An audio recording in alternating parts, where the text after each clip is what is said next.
ठीक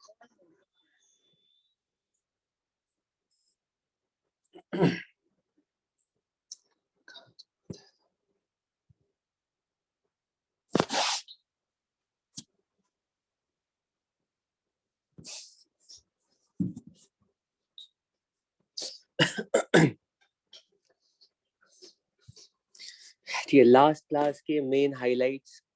ठीक है, सबसे पहले बोला था, ठीक है,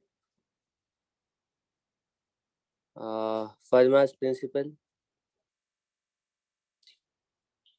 कि एक पॉइंट से दूसरे पॉइंट जाने के लिए लाइट वही पाथ सेलेक्ट करती है जिसमें कि लाइट को मिनिमम टाइम लगेगा। ठीक है, फर्मास प्रिंसिपल को यूज करके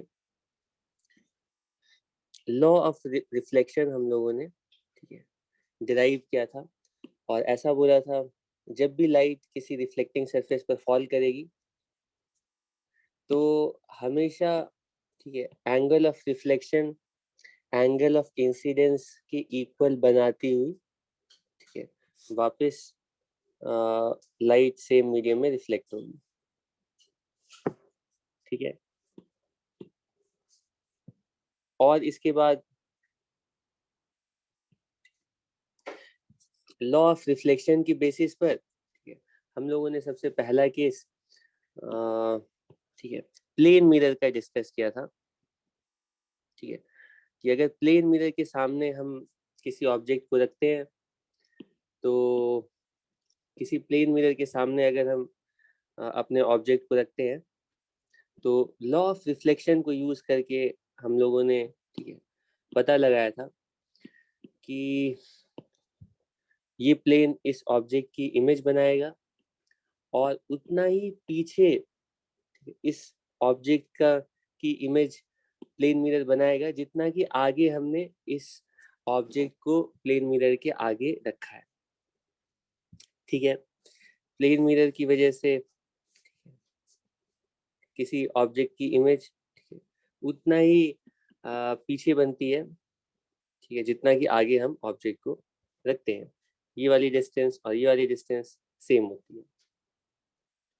ठीक है, इतना ही बताया था और इसकी बेसिस पे हम लोग क्वेश्चंस और प्रॉब्लम सॉल्व कर रहे थे। ठीक है, प्लेन मिरर के लिए हमने यहाँ पर सिर्फ पॉइंट ऑब्जेक्ट की वजह से पॉइंट इमेज कहाँ पर फॉर्म होगी इतना ही पता लगा है। इसके आगे तुम्हें प्लेन मिरर के लिए ये भी पता करना चाहिए कि अगर पॉइंट ऑब्जेक्ट की जगह कोई एक्सटेंडेड ऑब्जेक्ट रखा है, ठीक है, तो ये प्लेन मिरर उस एक्सटेंडेड ऑब्जेक्ट की इमेज कहाँ पर बनाएगा। ठीक है, वो भी सेम डिस्टेंस पर बनाएगा, उसको मैं प्रूव नहीं कर रहा हूँ। उसके बाद एक्सटेंडेड ऑब्जेक्ट के लिए तुमसे पूछा जा सकता है कि उस एक्सटेंडेड एक्सटेंडेड इमेज जो बनेगी, उस एक्सटेंडेड इमेज की साइज क्या होगी, मैग्निफिकेशन पूछी जा सकती है। तो प्लेन मिरर के लिए मैं प्रूव नहीं कर रहा हूँ कि इमेज की साइज उतनी होती है जितनी की ऑब्जेक्ट की साइज होती है।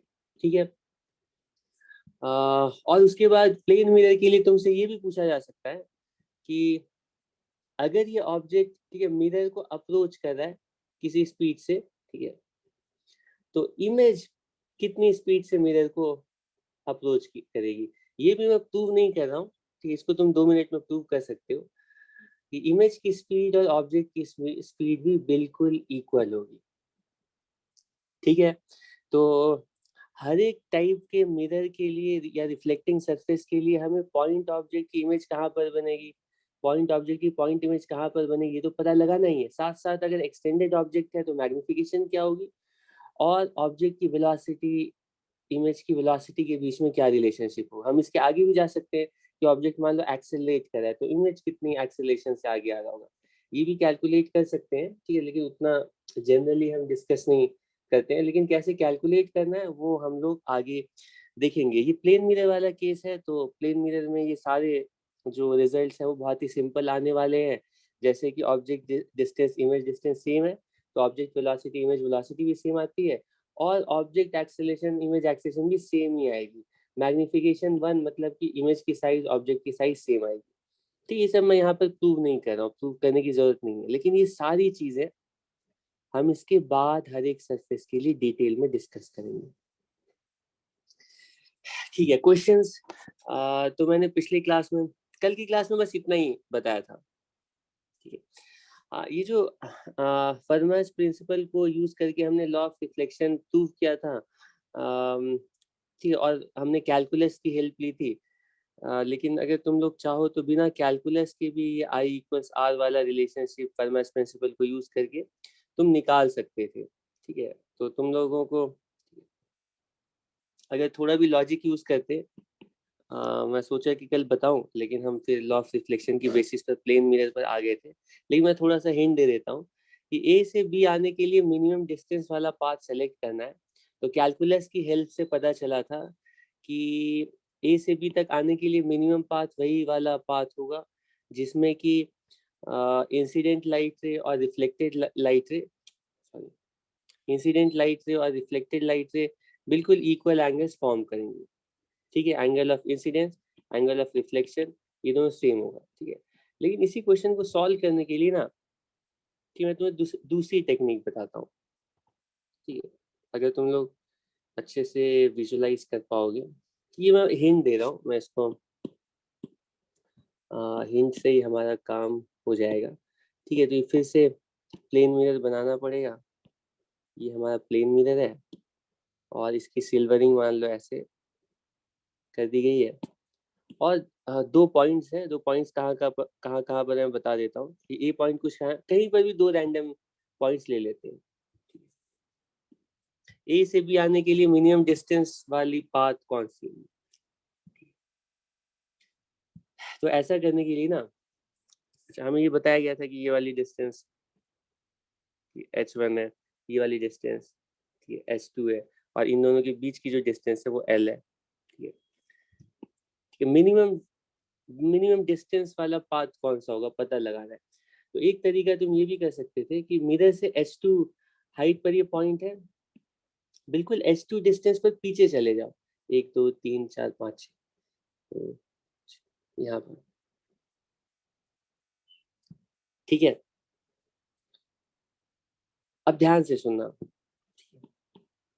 मैं कह रहा हूँ कि किसी भी पॉइंट पर रिफ्लेक्ट करके बी पर आने में लाइट को जितना टाइम लगेगा, एग्जैक्टली उतना ही टाइम किसी पॉइंट पर टच करके किसी पॉइंट पर टच करके बी डैश पर आने में जितना टाइम लगेगा। अग्री करते हो? ठीक है, क्योंकि ये दोनों डिस्टेंसेस कभी अलग नहीं होंगी। ठीक है, तो मैं कह रहा हूँ कि बी डैश आने में, ठीक है, जितना या बी डैश तक की जितनी डिस्टेंस होगी उतनी डिस्टेंस बी की होगी, या बी डैश तक आने में जितना टाइम लगेगा उतना ही टाइम, ठीक है, बी तक आने में लगेगा। ठीक है, तो बी डैश तक आने में मिनिमम डिस्टेंस किस केस में होगी, किस केस में होगी? बी डैश तक तो सीधा आना है, तो मिनिमम डिस्टेंस बिल्कुल उसी केस में होगी जिस केस में बी डैश तक ये जो लाइट है ना बिल्कुल स्ट्रेट लाइन फॉलो करके जाए। ये वाला जो पाथ होगा ना, ये मिनिमम डिस्टेंस वाला पाथ होगा, यानी कि बी तक आने के लिए जो मिनिमम पाथ होगा, मिनिमम डिस्टेंस वाला पाथ होगा, ये वाला पाथ होगा। और तुम कॉन्ग्रुएंसी से प्रूव कर सकते हो कि ये वही वाला पाथ है जिसके लिए आई और आर सेम होंगे। ठीक है, एनीवे मैं कह रहा था कि कैलकुलस की जरूरत नहीं है इसमें, तुम ऐसे भी पता लगा सकते हो। ओके, रिफ्लेक्शन वाले केस में ठीक है, कुछ क्वेश्चंस ले लेते हैं। तो सबसे पहला क्वेश्चन, हम लोगों ने ये वाला क्वेश्चन लिया भी था, लेकिन मैं फिर से एक सिमिलर क्वेश्चन ले लेता हूँ। ठीक है, देखता हूँ कि तुम लोगों ने कितनी प्रैक्टिस की है। तो ये हमारे पास फिर से प्लेन मिरर है।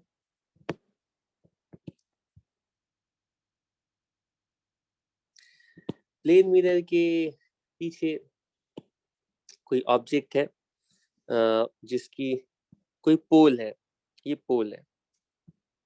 ठीक है, प्लेन मिरर के पीछे ये पोल रखा हुआ है, ये पोल की हाइट कुछ भी बता दी गई है, पोल की हाइट कुछ भी बता दी गई है। ठीक, कैपिटल एच ही ले लेते हैं, क्यों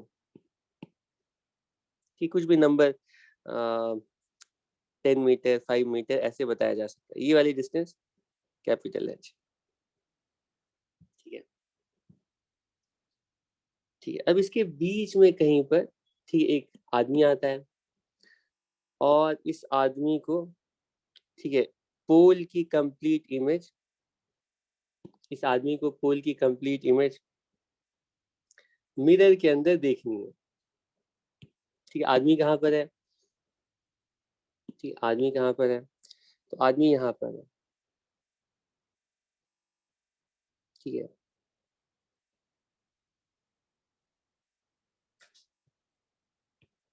ठीक है, ये आदमी है।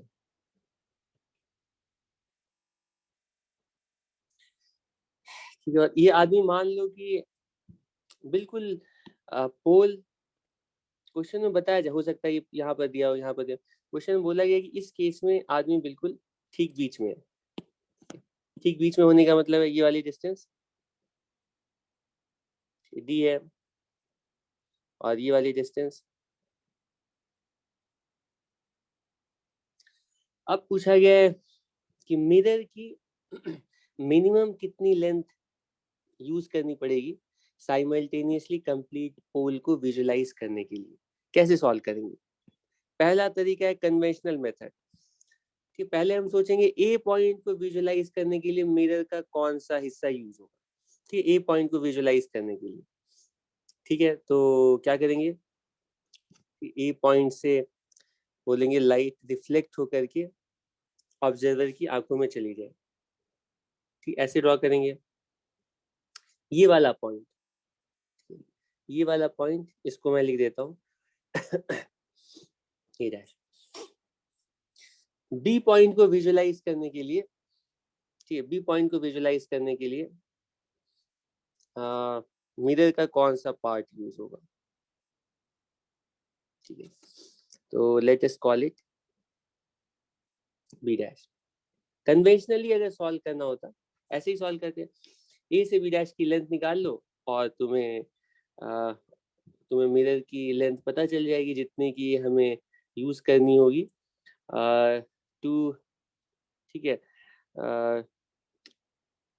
To see the complete image of this pole simultaneously. ठीक है, ये वाली लेंथ कितनी होगी? तो इसके लिए तुम सिंपल ज्योमेट्री अप्लाई कर सकते हो और ज्योमेट्री अप्लाई करके तुम्हें आंसर मिल जाएगा। ठीक है, वो ज्यादा डिफिकल्ट नहीं है। तुम ऐसे करके लाइन ड्रॉ करोगे, मैं थोड़ा हिंट दे देता हूँ। और ये आई वाली जो लाइन है ना, आई साइड वाली, ठीक है, ये लाइन ड्रॉ करोगे, तुम बोलोगे ये एंगल और ये एंगल सेम है। ठीक है, ये एंगल ऑफ इंसिडेंस और एंगल ऑफ रिफ्लेक्शन है। ठीक है, तो कौन कौन से ट्राइंगल्स, कौन कौन से ट्राइंगल्स हम बोलेंगे? ये वाला ट्राइंगल, ये ट्राइंगल और ये ट्राइंगल सिमिलर होगा। और ये दोनों सिमिलर होंगे तो तुम्हें हाइट्स का रेशियो पता है? हाइट्स का रेशियो क्या है? ये 1:2 है। ठीक है, तो इसका मतलब है कि ये वाली जो हाइट है, ये वाली जो, ठीक है, हाइट है, ये इस पार्ट का हाफ है। ठीक है, तो ये वाली लेंथ तुम लिख लोगे। उसके बाद उसी तरह से नीचे वाले ट्राइंगल से ये वाली लेंथ लिख लोगे। और लिखने के बाद ठीक है, थोड़ी सी ज्योमेट्री तुम खुद से अप्लाई करो और ए डैश बी डैश की वैल्यू तुम आसानी से कैलकुलेट कर सकते हो। वो h/3 के इक्वल आएगी इस केस में। ठीक है, अलग अलग केस में अलग अलग आएगी। थोड़ा और आगे रहेगा तो और कम पोर्शन चाहिए होगा, और दूर रहेगा तो और ज्यादा पोर्शन चाहिए होगा। तो अलग अलग जगह पर ये ऑब्जर्वर है तो उसको मिरर की अलग अलग लेंथ की रिक्वायरमेंट होगी to view the complete image of pole simultaneously. लेकिन इस क्वेश्चन को सॉल्व करने के लिए तुम, ठीक है, इतना करने की जरूरत नहीं है। ठीक, इस तरह से तुम्हें सॉल्व करना समझ में आ रहा है ना क्या कह रहा हूँ? ठीक, इसको सॉल्व कर लोगे ना इस तरह से? ठीक है, ऐसा तो नहीं कि ये करने में कोई डिफिकल्टी है? ठीक है, वरना मैं 1 मिनट में लिख ही दूंगा इक्वेशंस।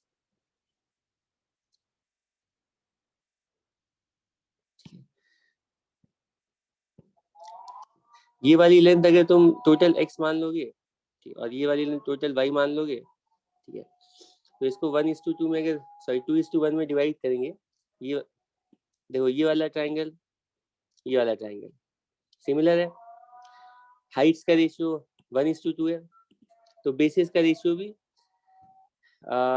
इसका और इसका रेशियो 1:2 होगा। ठीक है। तो x को 1:2 में डिवाइड करोगे, x को 1:2 में डिवाइड करोगे तो तुम्हें दोनों साइड की लेंथ पता चले। ये वाली जो लेंथ है ये x/3 आएगी और उसी तरह ये वाली लेंथ आएगी y/3। तो टोटल x प्लस वाई की वैल्यू h है, तो x प्लस वाई अपॉन 3 की वैल्यू ये h/3 आ जाएगी। लेकिन इतना करने की जरूरत नहीं है, ठीक है, इतना करने की जरूरत नहीं है। मैं कह रहा हूँ कि हमें फाइनली विजुअलाइज क्या करना है। इसको अगर तुम्हें जल्दी सॉल्व करना होता तुम्हें ये सब करने की जरूरत ही नहीं थी। फाइनली हमें विजुअलाइज क्या करना है, ठीक है, हमें इस पोल की इमेज देखनी है। तो मैं कह रहा हूँ कि सॉल्व करने से पहले तुम डायरेक्टली पोल की इमेज बना लो, कि पहले पोल की इमेज ही फॉर्म कर लो। ठीक है, पोल की इमेज कहाँ पर बनेगी,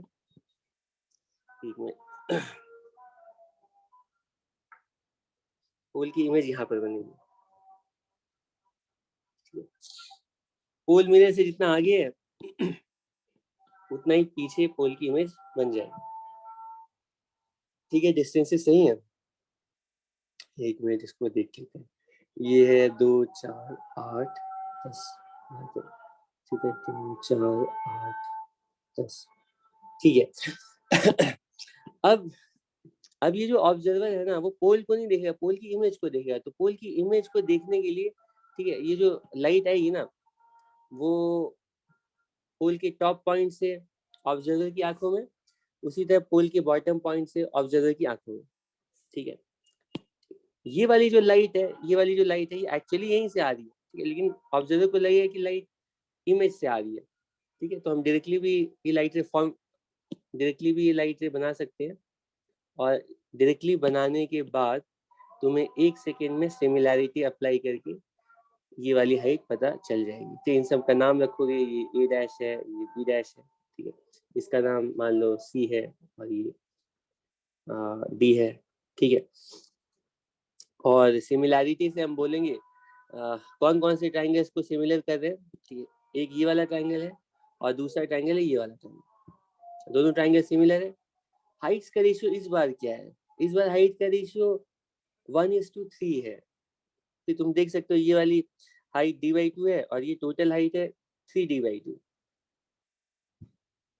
ठीक है, तो 1:3 है, तो ये वाली हाइट मतलब इन दोनों साइड्स का भी रेशियो 1:3 का होगा। इसका मतलब है ये वाली हाइट तो h है, क्योंकि इमेज की हाइट ऑब्जेक्ट की हाइट h के इक्वल है, ये हाइट h/3 हो जाएगी। कोई प्रॉब्लम नहीं है। ठीक है, उसके बाद ये दूसरा क्वेश्चन भी मैंने करवाया था। जल्दी से मैं इसको एक काम करता हूँ, कॉपी करके। ठीक है, एक क्वेश्चन ये भी हालांकि करवा चुका हूँ। पैरेलल मिरर्स रखे गए हैं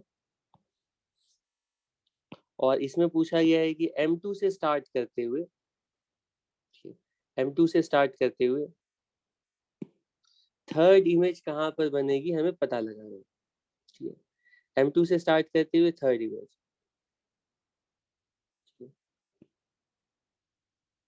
M2 से स्टार्ट करते हुए थर्ड इमेज बनानी है। ठीक है, I1 I2 मैंने क्यों रखा है, कोई प्रॉब्लम नहीं है। M2 से स्टार्ट करना है ना, तो पहली इमेज हम M2 में बनाएंगे। रे डायग्राम बनाने की जरूरत नहीं है। ठीक है, हर एक इमेज कहाँ कहाँ पर फॉर्म होगी तुम डायरेक्टली बता सकते हो। तो ये ऑब्जेक्ट है, इसके बाद वाली इमेज बनेगी कहाँ पर पता है, तो तुम बोलोगे ये जो ऑब्जेक्ट है ना M2 से 6 सेंटीमीटर पर है। ठीक है, 6 सेंटीमीटर लेफ्ट है, तो M2 इस ऑब्जेक्ट की इमेज, ठीक है, 6 सेंटीमीटर राइट में बनाएगा। ठीक है, 6 सेंटीमीटर राइट में, यानी कि यहाँ पर इसको हम नाम दे देते हैं I1। I1 कहाँ पर फॉर्म हो रही है, M2 से 6 सेंटीमीटर राइट।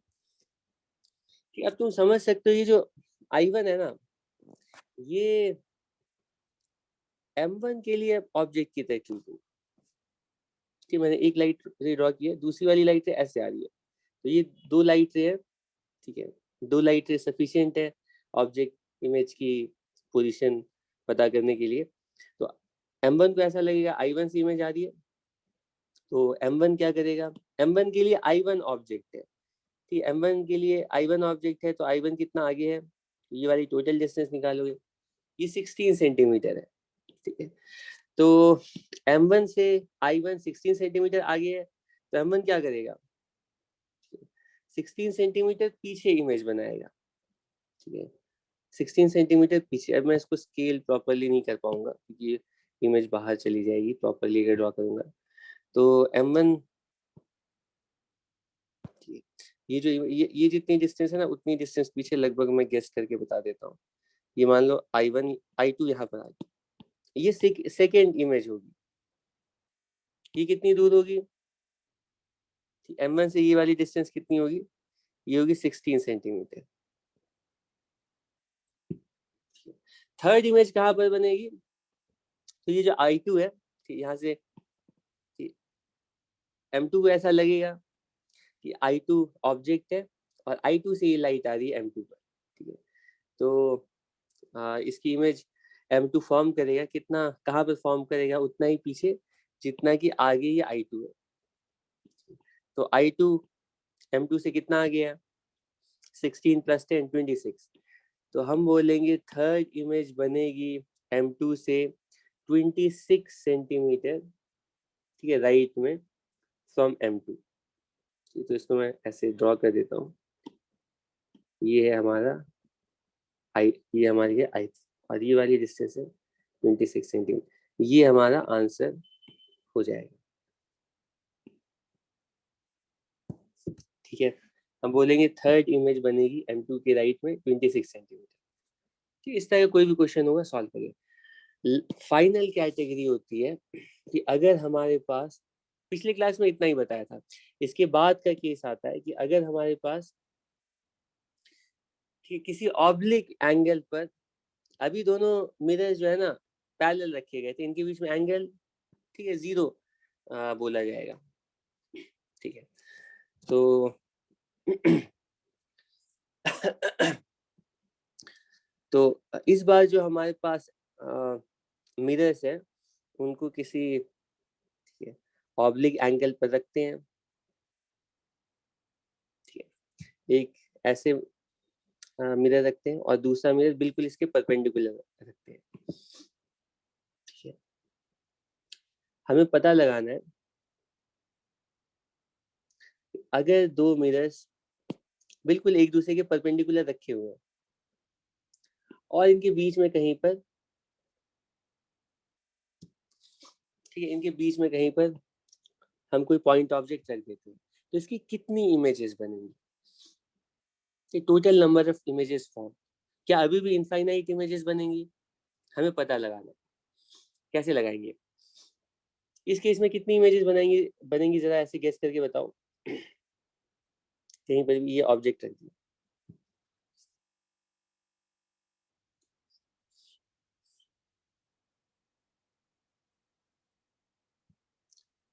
कितनी इमेजेस फॉर्म होंगी इस बार,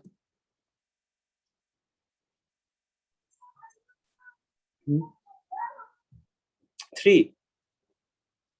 ओके, ठीक है, सही है, गुड। यहाँ पर बिल्कुल 3 इमेजेस ही फॉर्म होंगी, सही तुम लोग कह रहे हो। कहाँ कहाँ पर फॉर्म होंगी तो वो बताना आसान है, ठीक है, उसमें कोई ज़्यादा प्रॉब्लम नहीं है।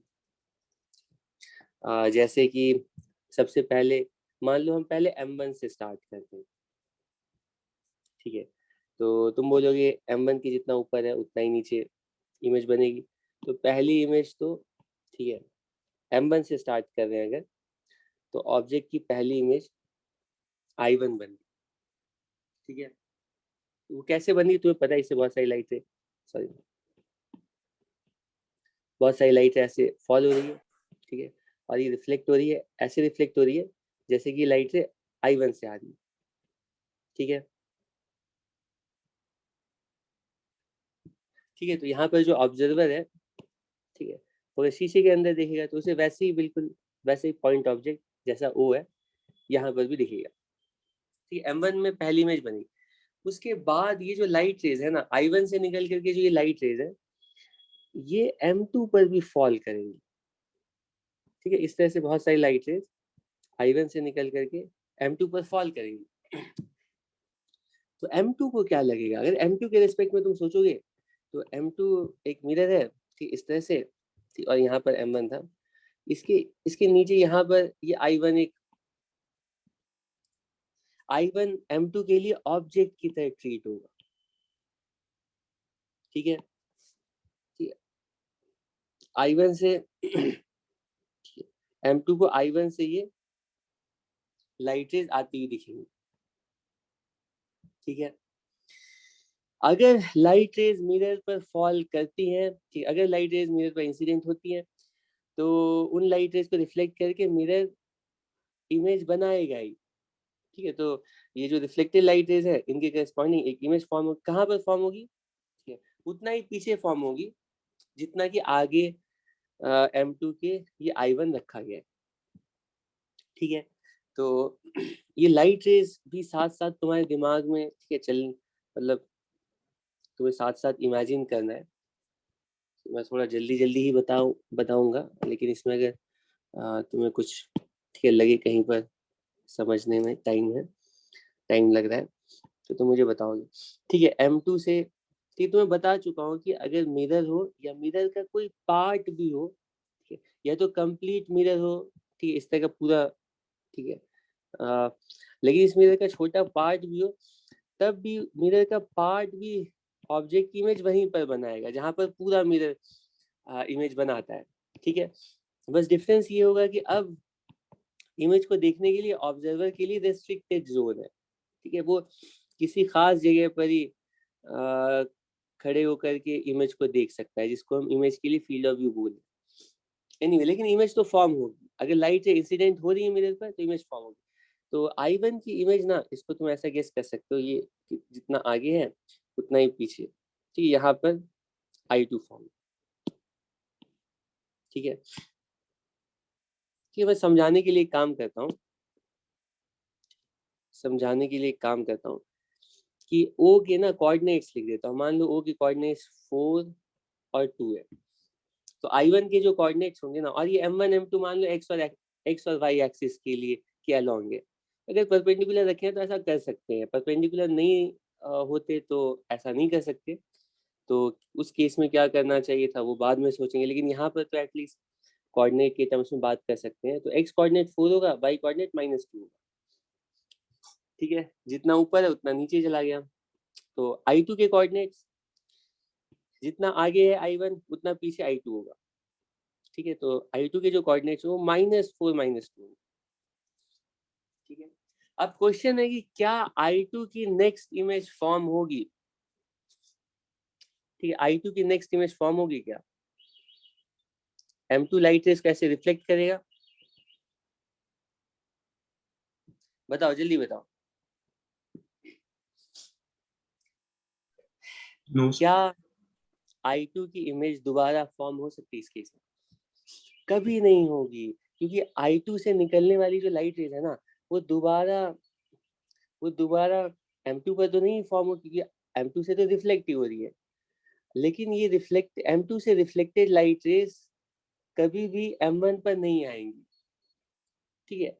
I1 के लिए ऐसा हो रहा था कि I1 के लिए जो M1 से रिफ्लेक्टेड लाइट रेज है वो M2 पर जा रही थी, तो I1 M2 के लिए ऑब्जेक्ट की तरह ट्रीट हो रहा था और I1 की इमेज दोबारा M2 फॉर्म कर रहा था, ठीक है। लेकिन अब ये I2 दोबारा M1 के लिए इमेज नहीं बनेगी,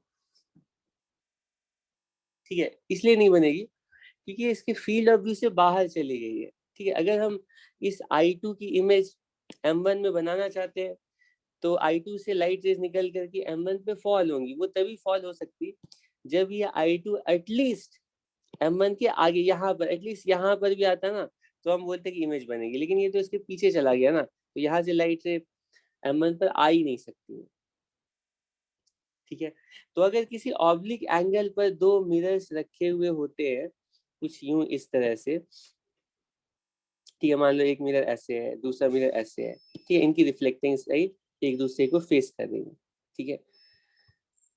हम बोलते हैं कि इन दोनों मिरर्स की डायरेक्शन को देख करके, ठीक है, इसको एक्सटेंड करो ऐसे,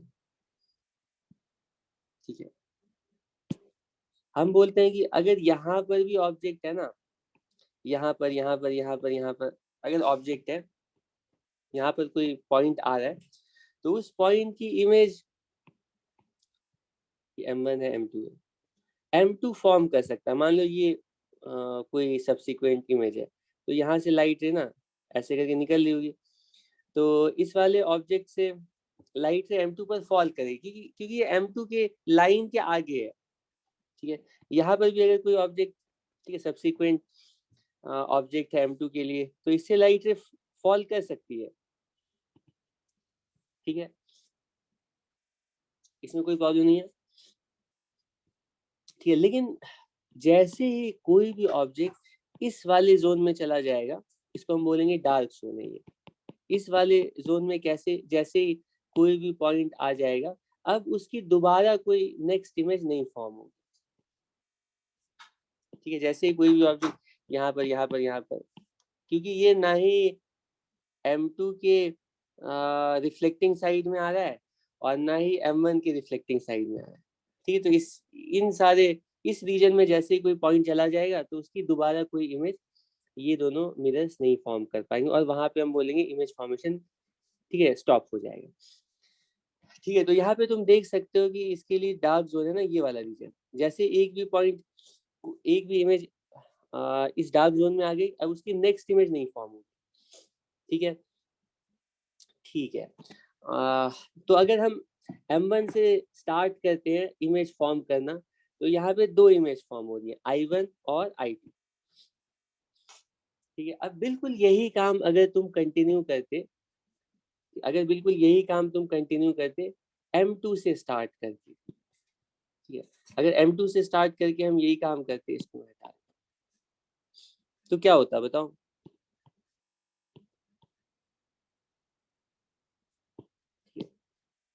बिल्कुल यही काम करना चाहते, ये इमेजेस को मैं रहने देता हूँ, ये इमेजेस फॉर्म हो गए हैं। ठीक है, मैं यहाँ पर बस ये क्या कर रहा हूँ कि अब इमेजेस फॉर्म करने जा रहा हूँ। ये रे डायग्राम भी हटा देता हूँ इससे थोड़ा, ठीक है, फिगर थोड़ा, ठीक है, और क्लियर हो जाएगा। ठीक है, ठीक, ये है सिचुएशन हमारा। ठीक, ऑब्जेक्ट हमारे यहाँ पर रखा गया था M1 से रिफ्लेक्शन स्टार्ट करने में। ठीक है, तुम चाहो तो कम लाइट से, एक दो लाइट से ऐसे बस ड्रॉ कर दो, तो उससे भी काम हो जाएगा। ठीक है, और दूसरी लाइट से, क्योंकि दो लाइट रे बना ली अगर, तो दो लाइट रे से इमेज कहाँ पर बनती है ये तो तुम गेस कर ही सकते हो। ठीक है, ठीक है, ऑब्वियसली I2 पे देखने के लिए ना तुम्हें M2 में यहाँ पर देखना पड़ेगा। ठीक है, इस डायरेक्शन में देखना पड़ेगा। ठीक है, यहाँ पे देखना पड़ेगा। ओके, ठीक है, अब M2 से स्टार्ट करते हैं। M1 से स्टार्ट किया, दो इमेज बनी, M2 से स्टार्ट करते हैं। तो M2 से स्टार्ट करने के बाद बोलेंगे कि सबसे पहली इमेज M2 में ऑब्जेक्ट की कहाँ पर बनेगी, तो तुम देख सकते हो इस मिरर M2 के राइट साइड में 4 यूनिट्स ऑब्जेक्ट रखा गया है, तो इस मिरर के लेफ्ट साइड 4 यूनिट्स पर इसकी इमेज फॉर्म होगी। ठीक है, तो पहली जो इमेज फॉर्म होगी कुछ यहाँ पर फॉर्म होगी। ये है, इसका नाम दे देते हैं I2 dash, sorry I1 dash, ये दूसरी सीरीज है।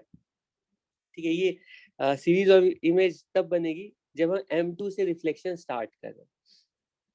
ठीक है, ठीक है, इसके लिए रे डायग्राम अगर तुम्हें ड्रॉ करनी है तो तुम गेस कर सकते हो, यूं ऐसे लाइट रे रिफ्लेक्ट कर रही है और दूसरी लाइट रे कुछ यहाँ पर आ रही है, ठीक, दूसरी लाइट रे मान लो कुछ यहाँ पर आ रही है, और वो ऐसे रिफ्लेक्ट कर रही है जैसे कि वो लाइट रे एक्चुअली I1 डैश से आ रही है। ठीक है, ठीक है, तो I1 डैश फॉर्म हो गई। अब क्वेश्चन है, क्या I1 डैश M1 के लिए दोबारा ऑब्जेक्ट की तरह ट्रीट होगा? क्या M1 I1 डैश की इमेज दोबारा फॉर्म करेगा? बिल्कुल करेगा, क्योंकि ये M1 के रिफ्लेक्टिंग साइड में ये I1 डैश लाई कर रही है, M1 के फील्ड ऑफ व्यू में I1 डैश लाई कर रही है, तो I1 डैश जो है ना, ठीक है, ये M1 के लिए ऑब्जेक्ट की तरह ट्रीट होगी। तो इसकी इमेज कहाँ बनेगी? M1 से जितना आगे I1 डैश है उतना ही पीछे। तो I1 डैश की जब हम इमेज बनाएंगे ना, I2 डैश, वो बिल्कुल ठीक है I2 के ऊपर कॉन्साइड कर जाएगी। ठीक है, M2 से स्टार्ट करके दूसरी इमेज, M1 से स्टार्ट करके दूसरी इमेज, दोनों एक ही पॉइंट पर बनेंगी ऐसे। ठीक, कॉम्बिनेशन के लिए -4, ठीक, क्योंकि ये दोनों इमेजेस बिल्कुल एक ही जगह पर बननी है, तो कोइंसाइड कर रही है, तो हम बोलेंगे वो दोनों दो इमेज नहीं है, एक ही इमेज है। ठीक है,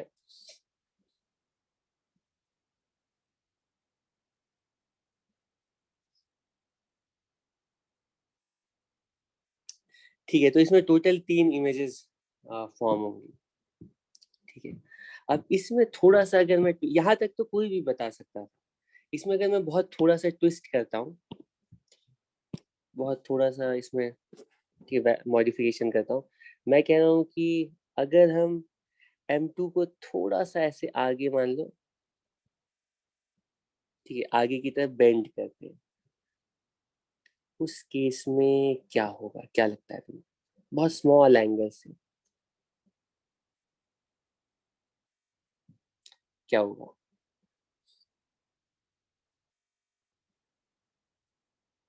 और ये जो 90 डिग्री है ना, वो 89.99 डिग्री हो गया है,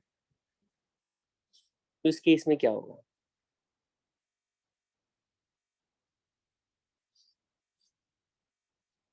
सोचो। चलो ठीक है, ये अभी तुम्हारे लिए फूड फॉर थॉट है, इसको, इस पॉइंट पर मैं आऊंगा। ठीक है, मैं जनरल किसी भी एंगल पर इंक्लाइंड मिरर्स के लिए कितने इमेजेस फॉर्म होंगे वो पता करना चाहता हूँ। तो ऐसा करने के लिए मैं एक और एग्जांपल ले लेता हूँ, और इस एग्जांपल की हेल्प से समझाऊंगा कि टोटल नंबर ऑफ इमेजेस अगर किसी जनरल एंगल पर दो मिरर्स इंक्लाइंड है तो कैसे पता करते हैं। ये सब तुम्हें घर पे ना खुद से प्रैक्टिस करनी है, ठीक है, वरना इसको एक्सप्लेन करने में पूरी तरह से, ठीक है, ज़्यादा टाइम वेस्ट करना, ठीक है, वो समझदारी नहीं है, क्योंकि ये जब तक तुम लोग खुद से ये सारे पॉइंट्स ड्रॉ करके नहीं देखोगे तो उतना ज़्यादा बेनिफिशियल नहीं होगा। तो हम एक काम कर रहे हैं, ठीक है, हम लोग एक काम कर रहे हैं कि 120 डिग्री पर, ठीक है, ये एंगल 120 डिग्री लग रहा है, 120 डिग्री पर दो मिरर्स इंक्लाइन करके रखते हैं, ठीक, बिल्कुल 120 डिग्री, ठीक है, 120 डिग्री।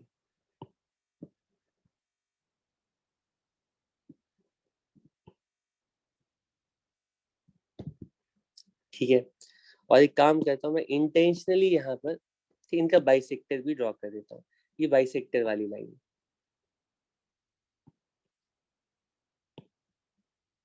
ठीक है, ओके। क्वेश्चन में पूछा गया है कि अगर ऐसे केस में बिल्कुल हम इनके बाइसेक्टर लाइन पर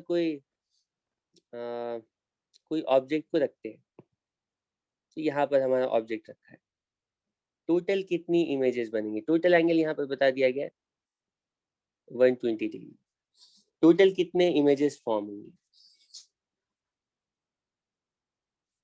जल्दी बताओ।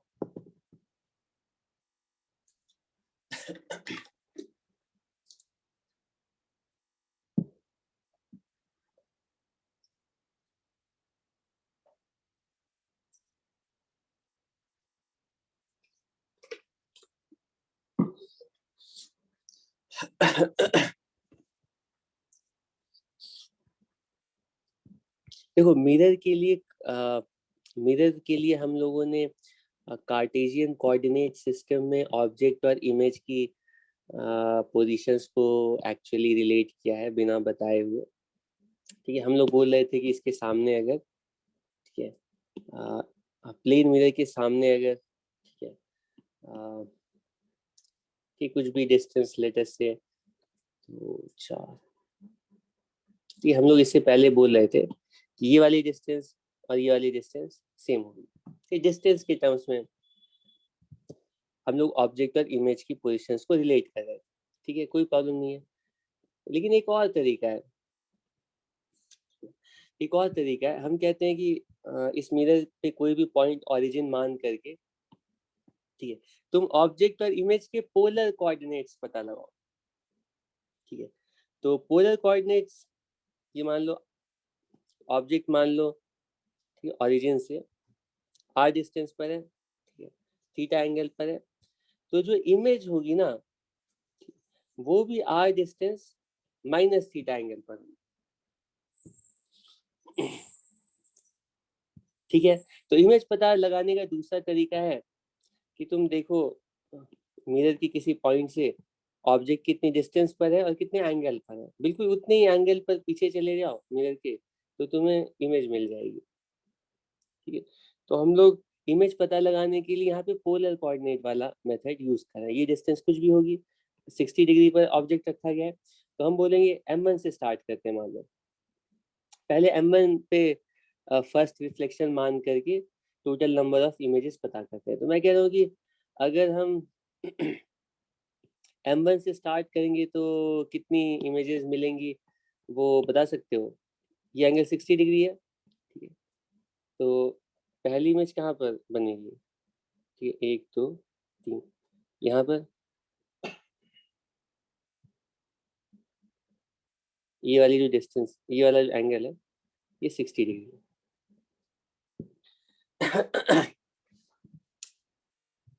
ठीक है, ये 60 डिग्री पर ऑब्जेक्ट है तो 60 डिग्री पर इमेज बनेगी, कोई प्रॉब्लम नहीं है, ठीक है। अब मेरा कोई इसका नाम रख देते हैं, ये है I1,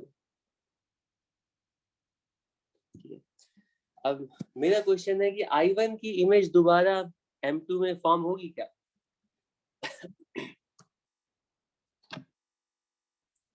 बताओ।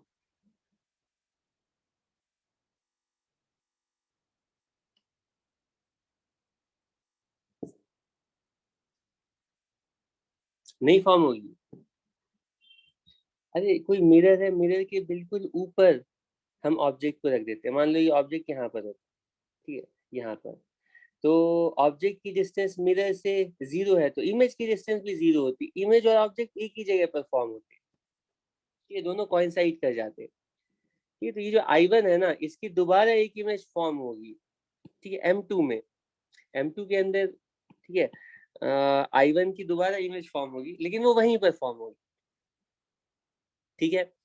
तो अब ये ना, जैसे ही I2 फॉर्म होगी ना, अब अगली इमेज नहीं फॉर्म होगी, ये डार्क जोन में आ गया, ठीक है। तो ये जो M1 से अगर हम स्टार्ट करें सीरीज, मतलब M1 से इमेज फॉर्मेशन स्टार्ट करें तो एक ही इमेज फॉर्म होगी, वो है 60 डिग्री पर, ठीक है।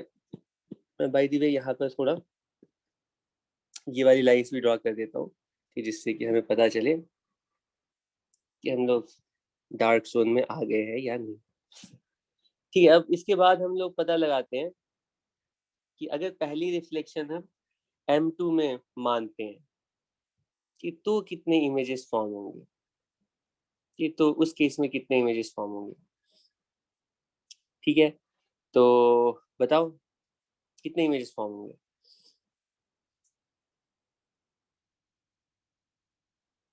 जल्दी।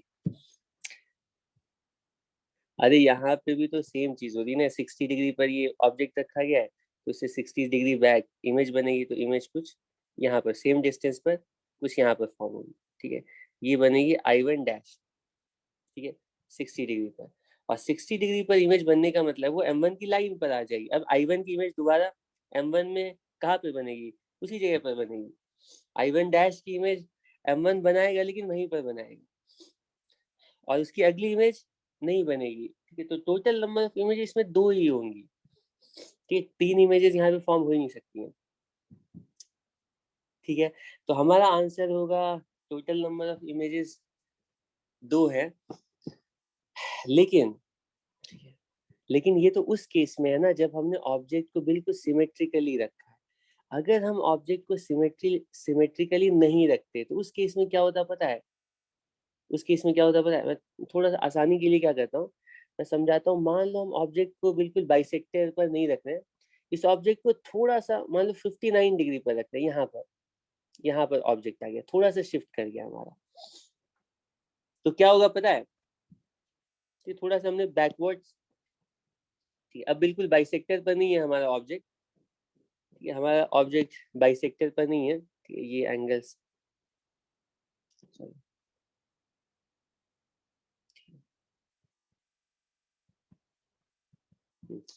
तो हमारा ऑब्जेक्ट अब बाइसेक्टर से थोड़ा कम एंगल पर है, तो M1 पर जो पहली इमेज बनी थी ना, वो कहाँ पर बन जाएगी? वो ये जो I1 है कुछ यहाँ पर चला जाएगा। तो इनको मैं येलो से दिखाता हूँ, जो फाइनल पोजीशंस है ना, मॉडिफाइड पोजीशंस वो यहाँ पर है। तो I1 जो है ना कुछ यहाँ पर चला जाएगा, ठीक है। और अब I1 की एक और इमेज बनेगी M2 में, ठीक, वो कोइंसाइड नहीं करेगी। I1 की इमेज कहाँ पर बनेगी? यहाँ पर, थोड़ा इधर चली जाएगी, ठीक, जितना एंगल इधर हमने शिफ्ट किया है उतना ही एंगल ये पीछे चली जाएगी। थोड़ा बहुत समझ पा रहे हो? इसको लिखेंगे I2, ठीक है। नहीं समझ पा रहे हो तो इसको अलग से फिर तुम लोग अपने से देखना। लेकिन I2 जैसे फॉर्म हुआ, अब इसकी अगली इमेज नहीं फॉर्म होगी। तो ये कब के लिए कह रहा हूँ? तब के लिए कह रहा हूँ जब हम अपने ऑब्जेक्ट को यहाँ पर रख रहे हैं, इस ऑब्जेक्ट की पहली इमेज यहाँ पर बन रही है और दूसरी इमेज यहाँ पर बन रही है, ठीक है ना। अब अगली इमेज नहीं फॉर्म होगी, ठीक है। और अगर हम M2 से स्टार्ट करते तो क्या होता? M2 से अगर स्टार्ट करते तो तुम देख सकते हो कि M2 से ये एंगल जो है ना वो कम नहीं हो रहा है, वो बढ़ रहा है, 60 से ज्यादा हो गया है। तो M2 की जो पहली इमेज की फॉर्म होगी ना, वो 60 से ज्यादा, वो पहली इमेज ही डार्क जोन में चली जाएगी। अब इसकी इमेज दोबारा बनेगी ही नहीं, ठीक है। ये पहली इमेज जो है I1 डैश, ठीक है, यही डार्क जोन में चली जाएगी, ठीक है। तो इस बार कितने इमेजेस बनेंगे पता है? एक इधर और दो इधर, टोटल 3 इमेजेस फॉर्म होंगी,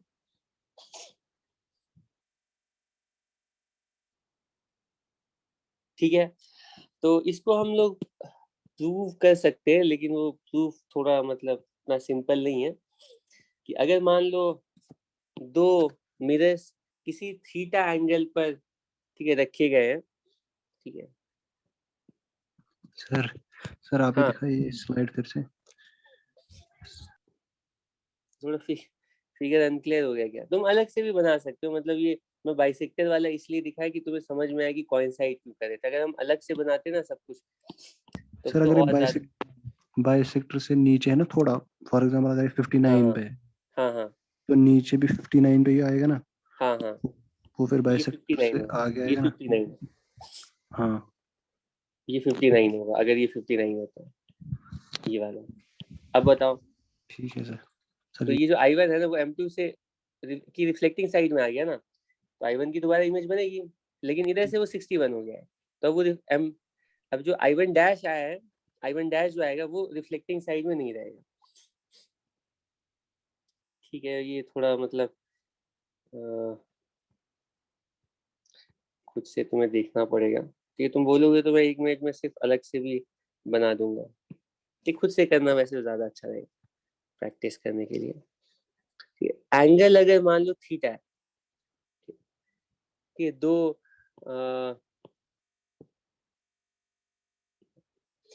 मान लो दो मिरर्स के बीच में एंगल थीटा है, तो टोटल नंबर ऑफ इमेजेस पता करने के लिए हम क्या करते हैं कि सबसे पहले क्या करते हैं, हम ये n कैलकुलेट कर लेते हैं,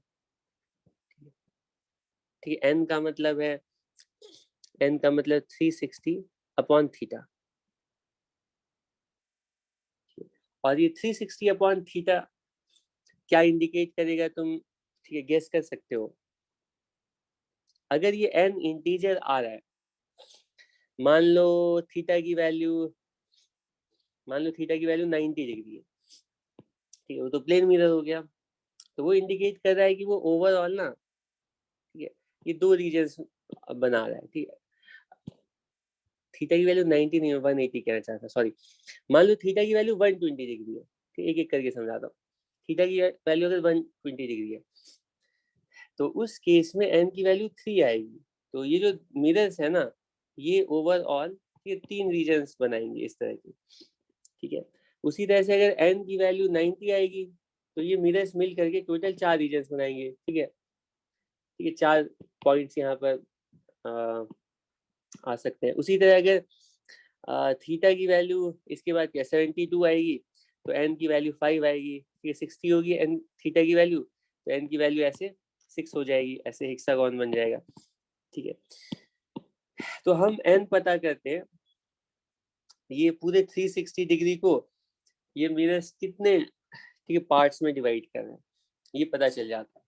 ठीक है, तो जो टोटल नंबर ऑफ इमेजेस है, ठीक है, नंबर ऑफ इमेजेस हम लिखते हैं। ठीक है, तो ठीक है, तो अलग अलग केसेस ले लेते हैं। मान लो n जो है ना इंटीजर आ गया, दो केसेस होंगे, या तो n इंटीजर है या n इंटीजर नहीं है। ठीक है, अगर n इंटीजर है, जैसे 360/3 थीटा की वैल्यू 2, 3, 4, 5, 6 इस तरह से आ रही है, इंटीजर आ रही है, तो उसमें दो पॉसिबिलिटीज बनती है। या तो इवन इंटीजर हो, ठीक है, n की वैल्यू मान लो इवन आ रही है, ठीक है। दूसरी पॉसिबिलिटी है ऑड इंटीजर। तो अगर ऑड इंटीजर्स हैं, सॉरी, अगर इवन इंटीजर n की वैल्यू इवन इंटीजर आ रही है, तब तो नंबर ऑफ इमेजेस की वैल्यू डायरेक्टली हम लिखेंगे n-1 की इक्वल होगी।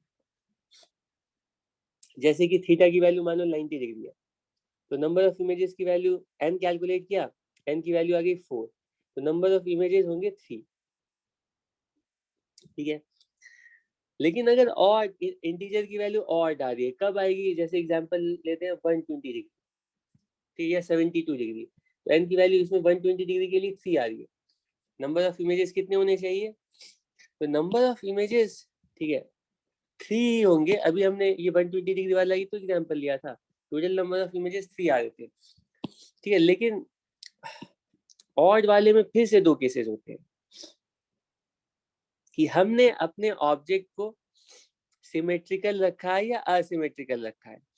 अगर हमने अपने ऑब्जेक्ट को सिमेट्रिकली प्लेस किया है, एंगल बाइसेक्टर पर प्लेस किया है, ठीक है, तो उस केस में एक इमेजेस ओवरलैप करने की वजह से total number of images n-1 हो जाते हैं। ठीक है, लेकिन अगर सिमेट्रिकली नहीं रखा है, ठीक है, तो जो n की वैल्यू है उतने ही इमेजेस होंगे। ठीक है, तो जैसे 90 डिग्री है, ठीक है, 90 डिग्री के लिए n की वैल्यू 4 आ गई, तो 4 आ गई, इसका मतलब इसमें से जो ये वाली इमेज है ना, तीसरी और चौथी इमेज, ये ओवरलैप कर रही है, तो इसीलिए total number of images n-1 आते हैं। ठीक है, लेकिन अगर ऑड होती है n की वैल्यू, ठीक है, ये 3 रीजन, यहाँ पे 3 रीजन बन रहे हैं, ठीक है, 1, 2, 3, ठीक है। अगर n की वैल्यू ऑड होती है, तो उस केस में क्या होता है कि उस केस में क्या होता है कि उस केस में दो पॉसिबिलिटी है, या तो हमारा ऑब्जेक्ट एंगल बाइसेक्टर पर रखा जाए। अगर एंगल बाइसेक्टर पर रखा गया है, तब तो n- यहाँ पर n की वैल्यू 3 आ रही है, तब total number of images n-1 यानी 2 ही इमेजेस बनेंगे। अगर सिमेट्रिकली रखा गया है, क्यों? क्योंकि वहां पे ओवरलैपिंग हो रही है। लेकिन अगर ये असिमेट्रिकली रखा गया है, तो टोटल नंबर ऑफ इमेजेस, उस केस में टोटल नंबर ऑफ इमेजेस 3 ही रहेंगे, n की इक्वल। ठीक है, ये तो हो गया इंटीजर वाला केस। खैर, ये इससे अगर n की वैल्यू इंटीजर नहीं है, नॉन इंटीजर है, ठीक, n इज नॉन इंटीजर, तो इसके लिए गेस कर सकते हो कितनी वैल्यू होगी? कौन बताएगा?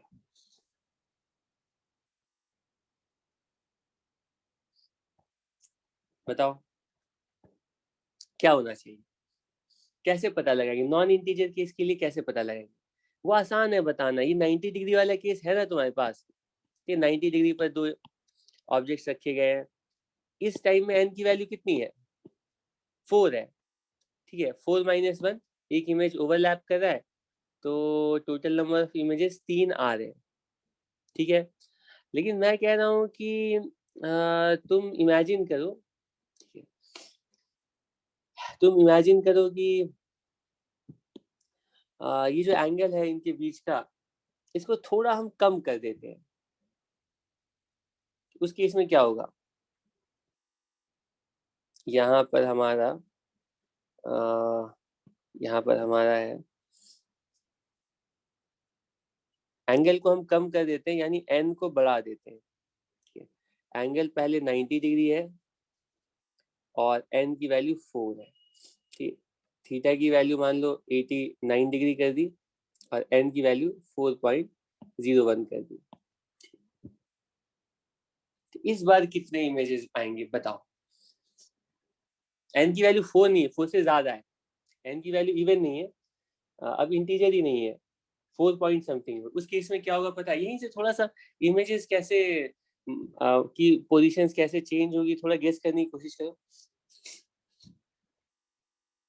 ये थोड़ा सा इधर चला गया है ये वाला मिरर, तो इसमें तो कोई चेंज नहीं आएगा I1 में, लेकिन I2 में आएगा। इसको अगर थोड़ा सा आगे ले जाते हैं, ठीक है, थोड़ा तो दिमाग भी लगाओ। ये अगर ये थोड़ा सा इधर शिफ्ट हो गया, ठीक है, तो इसकी इमेज जो है ना ये इधर चली जाएगी थोड़ा सा, तो I2 इधर आ जाएगा। अब उसके बाद हम सोचते हैं कि I1 डैश और I2 डैश का क्या होगा, तो ये पहले यहाँ पे था, ये भी थोड़ा इधर चला जाएगा, ठीक है, ये I1 डैश, और इसकी इमेज अगर निकालेंगे तो ये ओवरलैप अब नहीं करेगी। जो ओवरलैपिंग है ना वो डिस्टर्ब हो जाएगी, और टोटल नंबर ऑफ इमेजेस जो एक ओवरलैप होकर एक कम हो गया था वो कम नहीं होगा, वो दोबारा 4 की इक्वल हो जाएगा। ठीक, इसको और बढ़ाते जाएंगे, थोड़ा दूर होते जाइए, तब तक ऐसा होता रहेगा जब इनकी वैल्यू 5 ना आ जाए। ठीक है, उससे पहले इमेजेस 4 ही रहेंगी। तो अगर n की वैल्यू कोई इंटीजर आती है तो हम उसका ग्रेटेस्ट इंटीजर फंक्शन देखते हैं।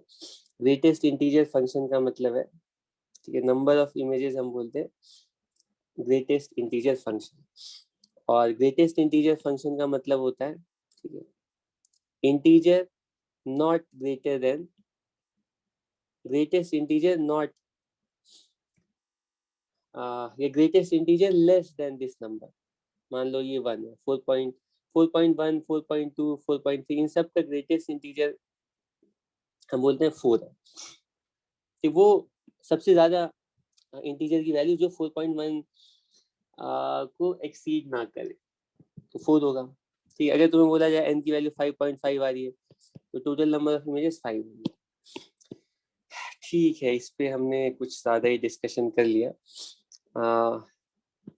ठीक है, अब इतने सारे एग्जांपल्स मैंने लिए हैं।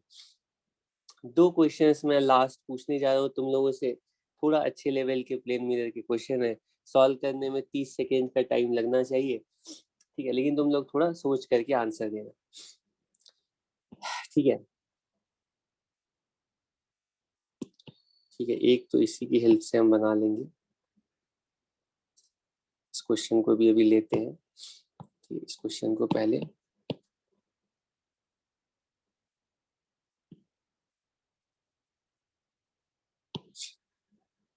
क्वेश्चन एम्स में आया हुआ है किसी टाइम में, और दूसरा क्वेश्चन हम लेते हैं यहाँ से।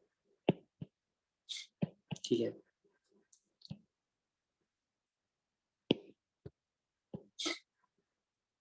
दूसरा क्वेश्चन नहीं, ये पहला क्वेश्चन है हमारा।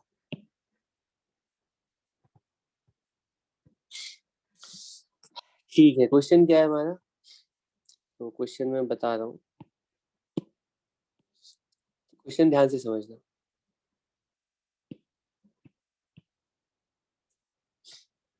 ठीक है, 2 पैरेलल मिरर्स रखे गए हैं, उनका साइज क्या है कुछ भी हो सकता है, लेकिन दोनों सामने सामने इस तरह से रखे गए हैं। ठीक है, ड्रॉ करके बताया गया ये 2 पैरेलल मिरर। ठीक, पैरेलल मिरर पैरेलल मिरर ऐसे रखे जा सकते थे, ऐसे रखे जा सकते थे। ठीक है, ऐसे यहाँ पे इनफाइनाइट है, छोटा सा मिरर है, ऐसे रखी जा सकती। अगर पैरेलल मिरर्स है तो टोटल नंबर ऑफ इमेजेस हमने यहाँ पे पता लगाया था इन्फिनिटी है। अब क्वेश्चन में कहा जा रहा है कि हम इन पैरेलल मिरर्स को थोड़ा मॉडिफाई करें। ठीक है, पैरेलल मिरर्स को थोड़ा मॉडिफाई करें किस तरह से, कि लेट अस से M1 का जो ये नीचे वाला पार्ट है ना उड़ा देते हैं। ठीक है, और M2 का जो ऊपर वाला पार्ट है हटा देते हैं। ठीक है, अब क्वेश्चन में पूछा गया है ये बताओ, ठीक है, ये बताओ कि अब अगर हम इनके बीच में कोई ऑब्जेक्ट रखते हैं रिफ्लेक्टिंग साइड में, कहीं पर भी, बिल्कुल बीच में नहीं रखने को कहा जा रहा है, ये दोनों मिरर्स के बीच में कहीं पर भी अगर हम अपना ऑब्जेक्ट अब रखते हैं, अब टोटल नंबर ऑफ इमेजेस कितने फॉर्म होंगे पता करो। तो यहाँ पर कहीं पर भी ऑब्जेक्ट रखते हैं या यहाँ पर, टोटल नंबर ऑफ इमेजेस कितने फॉर्म होंगे बताओ। इस केस में टोटल नंबर ऑफ इमेजेस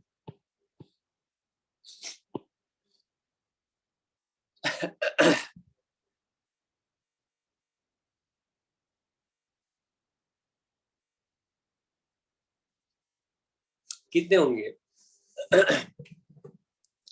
अगर ऑब्जेक्ट कहीं पर भी रखा गया, ऑब्जेक्ट मान लो यहाँ पर रखा गया है, कितने इमेजेस होंगे?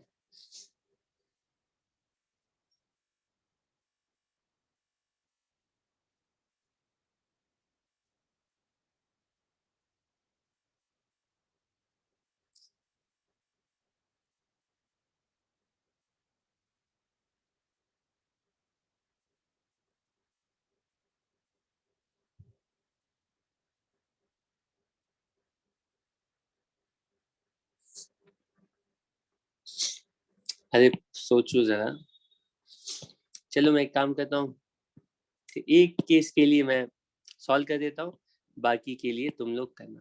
दो टाइप्स के केसेस बनेंगे अगर इनकी बिल्कुल इसी लाइन पर, देखो दोनों मिरर्स ऐसे रखे गए ना, उनका लेवल एक का जहाँ पे खत्म होता है वहां से दूसरा स्टार्ट होता है, ठीक, इनके बीच में थोड़ा सा भी पोर्शन ओवरलैपिंग वाला नहीं है, ठीक है। अब यहाँ पे मान लो कोई हमने ऑब्जेक्ट को रख दिया इस जगह पर, मान लो यहाँ पर ऑब्जेक्ट रख दिया, ठीक है, तो हम बोलेंगे क्या इस ऑब्जेक्ट की वजह से M1 में इमेज बनेगी क्योंकि इससे लाइट, ठीक है, जा करके स्ट्राइक करेगी, कि कहाँ पर बनेगी, जितना आगे ऑब्जेक्ट उतना पीछे पहली इमेज बन गई, ठीक है, ये है I1, ठीक है। अब क्वेश्चन है कि ऑब्जेक्ट की वजह से M1 में जो पहली इमेज I1 बनी है, क्या I1 की दोबारा M2 में इमेज फॉर्म होगी या नहीं, तो उसके लिए I1 से लाइट को निकल करके M2 तक जाना होगा, तो I1 से जो लाइट निकलेगी ना वो इसी रेंज में लाई करेगी, तुम देख सकते हो, ठीक है, I1 से लाइट निकल करके कोई भी लाइट निकल कर M2 पे फॉल ही नहीं करेगी, ठीक है, I1 से कोई भी लाइट M2 में फॉल नहीं करेगी, इंसिडेंट नहीं होगी, तो M2 I1 की इमेज कैसे बनाएगा, इसके बाद इमेज बनना बंद हो जाएगा और एक भी इमेज नहीं बनेगी, ठीक, सिर्फ एक इमेज I1 बनेगी, ऑब्वियसली इसको I1 को देख पाओगे यहाँ पर रहकर, ठीक है। और उसी तरह से M2 में स्टार्ट करके देखेंगे तो M2 में कहाँ कितनी इमेजेस बनेंगी, तो फिर से वैसे ही तुम, ठीक है, एक मिनट,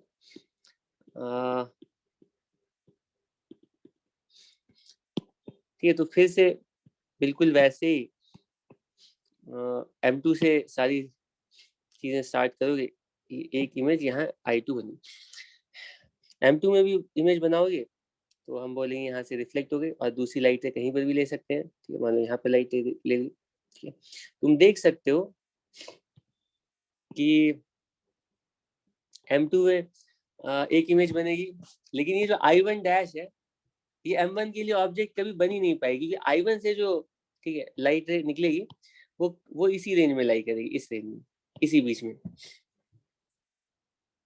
ठीक है, तो I1 डैश M1 के लिए दोबारा कभी ऑब्जेक्ट नहीं बन पाएगा, तो दो ही इमेजेस टोटल फॉर्म होंगे, ठीक है, इसके अलावा और कोई इमेज फॉर्म नहीं होगी, ठीक है, यहाँ पे हमारा आंसर होगा टोटल नंबर ऑफ इमेजेस 2, यहाँ पे लिख देता हूँ, ठीक है, total number of images, number of images 2।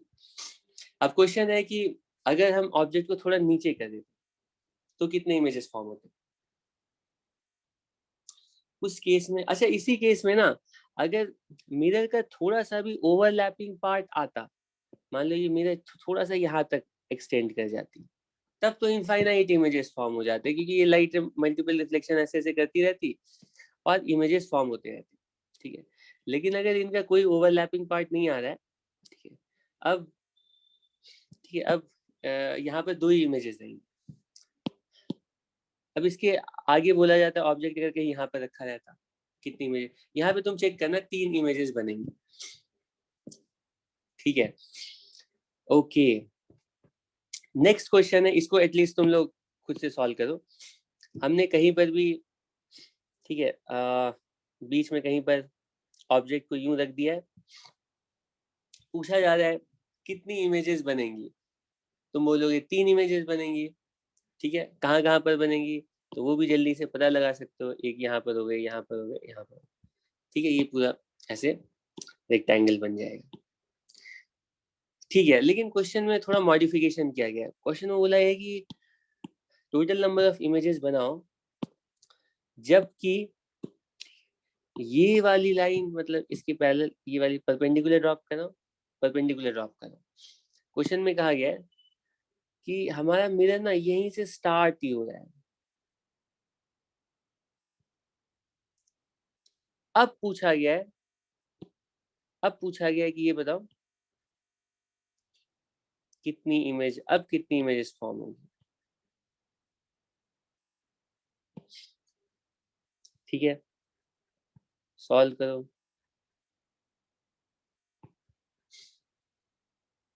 क्या लगता है कितनी इमेजेस बनेंगी?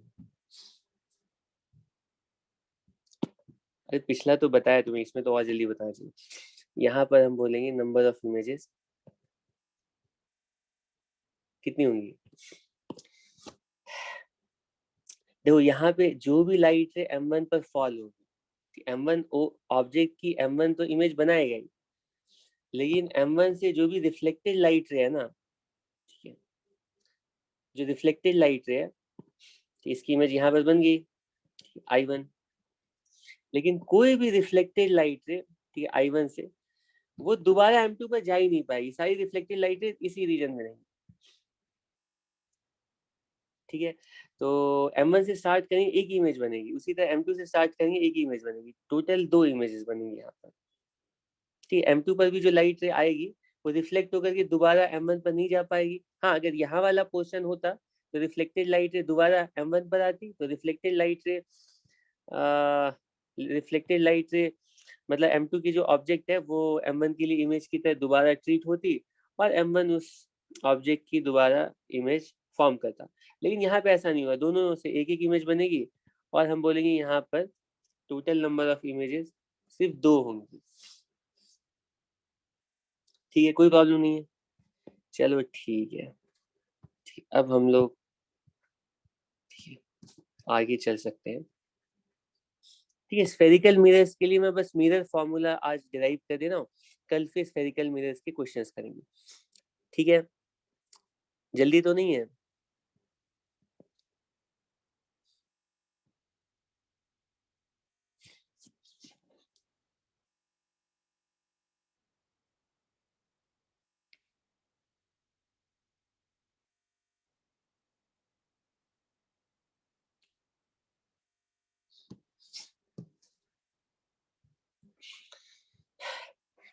ठीक है, इसका बताओ, मतलब क्या बोलते हो तुम लोग?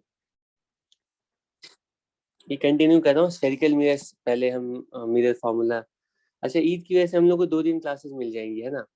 परसों भी क्लासेस मिलेंगी, कल भी छुट्टी होगी पूरी तुम लोगों की। अच्छा, कल क्लास नहीं रखते हैं, कल ईद मनाओ, लेकिन परसों रखेंगे फिर क्लास, ठीक है। स्फेरिकल मिरर्स ठीक किसको बोलते हैं और स्फेरिकल मिरर क्या क्या होते हैं उसको समझा देता हूँ, ठीक है। तो हम लोग क्या करते हैं, ग्लास का एक स्फेरिकल शेल लेते हैं, ठीक है। ये स्फेयर है बिल्कुल, ये सर्कल नहीं है, स्फेयर है, ठीक, ग्लास का बना हुआ, ठीक है।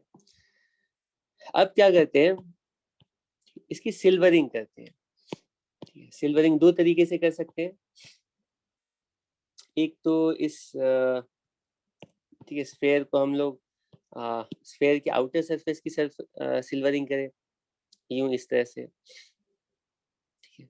और दूसरा क्या कर सकते हैं, इनर सरफेस की सिल्वरिंग कर सकते हैं, ठीक है। इनर सरफेस की सिल्वरिंग कर सकते हैं, ठीक है। तो पहले वाले स्फेयर के लिए इनर सरफेस रिफ्लेक्टिंग है, दूसरे वाले सरफेस के लिए आउटर सरफेस रिफ्लेक्टिंग है।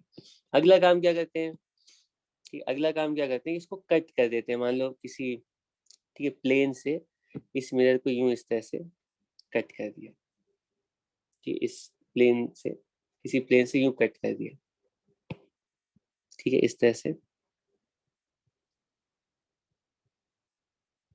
कट कर दिया। तो कट करने के बाद जो हमारे पास शेप आएगी वो तुम गेस कर सकते हो कैसी होगी। पहले वाले केस में शेप कैसी होगी कि कुछ इस तरह से होगी, कि बाउल टाइप की शेप आएगी, मिनिस्कस टाइप की शेप आएगी, ठीक है। और यहाँ पे भी बिल्कुल वैसी शेप आएगी,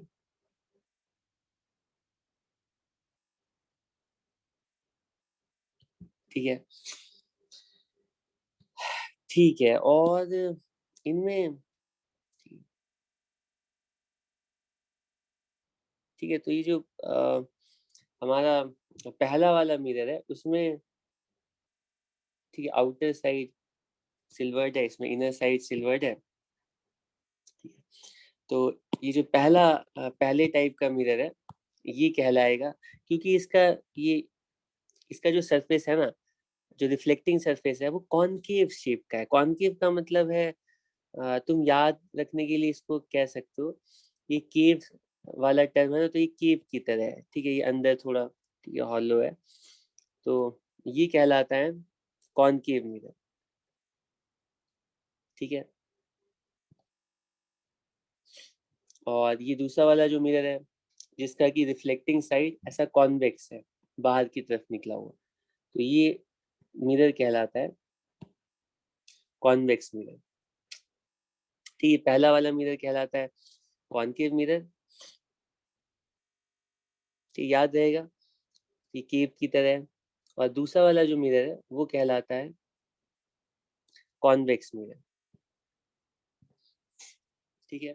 तो किसी भी स्फेरिकल मिरर के लिए ठीक कुछ इंपॉर्टेंट पॉइंट्स होते हैं, और मैं जनरली इन मिरर्स को इस तरह से नहीं ड्रॉ करूंगा, इसको साइड व्यू अगर हम देखेंगे तो ठीक है तुम्हें खुद से समझना है कि ये 3D में है, लेकिन मैं उसका एक सेक्शन ड्रॉ करूंगा। तो मैं मिरर ऐसे ड्रॉ करूंगा, लेकिन तुम्हें समझना है ये जो मिरर है ना, ये ओवरऑल कंप्लीट मिरर की का ये सेक्शन है, ठीक है। ये है ओवरऑल ही इस तरह से स्फेरिकल बाउल की तरह होती है, ठीक है। तो किसी भी स्फेरिकल मिरर के लिए ठीक ये स्पेशल पॉइंट्स हैं जो तुम्हें पता होने चाहिए। तो वो स्पेशल पॉइंट्स क्या क्या है वो हम लोग अभी डिस्कस कर लेते हैं, ठीक है। तो सबसे पहला स्पेशल पॉइंट होता है किसी भी स्फेरिकल मिरर के लिए, तो ये हमारा स्फेरिकल मिरर है, ओके। ये हमारा स्फेरिकल मिरर है। तो सबसे पहला इस स्फेरिकल मिरर का स्पेशल पॉइंट होता है इसका पोल, ठीक है। पोल क्या होता है मैं एक्सप्लेन कर रहा हूँ। सबसे पहला पॉइंट होता है पोल। पोल का क्या मतलब, हम बोलते हैं कि ये जो मिरर है ना, ये स्फेरिकल बॉल शेप का मिरर है, इसका तुम ज्योमेट्रिकल सेंटर पता करो, उसके ठीक बीच में जो पॉइंट लाई करेगा वो उस मिरर का पोल कहलाएगा, ज्योमेट्रिकल सेंटर, ठीक है। Geometrical centre of the mirror, of the spherical mirror, कोई प्रॉब्लम नहीं है। अगर रेगुलर शेप का है तब तो तुम्हें आसानी से पता चले, ठीक उसके बीच वाला पॉइंट ले लो। अगर थोड़ा ऐसे टूटा फूटा भी शीशा है ना, तो उसके लिए भी तुम पोल पता लगा सकते हो। ऐसे इरेगुलर शेप का मान लो ऐसा मिरर है, कैसे पता लगाओगे, कोई आइडिया? इसको बिल्कुल फ्लैट सरफेस पे रख दो, तो जो पॉइंट ऑफ कांटेक्ट होगा ना वही ज्योमेट्रिकल सेंटर होगा, वही पोल होगा, ठीक है। ठीक ग्रेविटी बता दे पोल कहाँ पर आएगा, ठीक है। उसके बाद नेक्स्ट है सेंटर ऑफ कर्वेचर। ये नया टर्म नहीं है, centre of curvature of our spherical mirror किसको बोलेंगे? हम बोलते हैं कि ये हमारा जो स्फेरिकल मिरर है, ठीक है, स्फेरिकल मिरर का मतलब यही है ना, ये किसी ना किसी स्फेयर का पार्ट होगा, ठीक है, तो उस स्फेयर को कंप्लीट करो, ठीक है। ये स्फेरिकल मिरर जिस स्फेयर का पार्ट होगा, उस स्फेयर का जो सेंटर होगा, ठीक है, ये वाला पॉइंट, ठीक है, सेंटर ऑफ कर्वेचर कहलाएगा, ठीक है। ठीक है, इसमें कोई प्रॉब्लम है? इसको मैं एक काम करता हूँ, कॉपी कर लेता हूँ और इसको डिलीट कर देता हूँ, ठीक है। तो उससे क्या होगा, ये पोल हो गया, और सेंटर ऑफ कर्वेचर का मतलब भी समझ गए तुम लोग,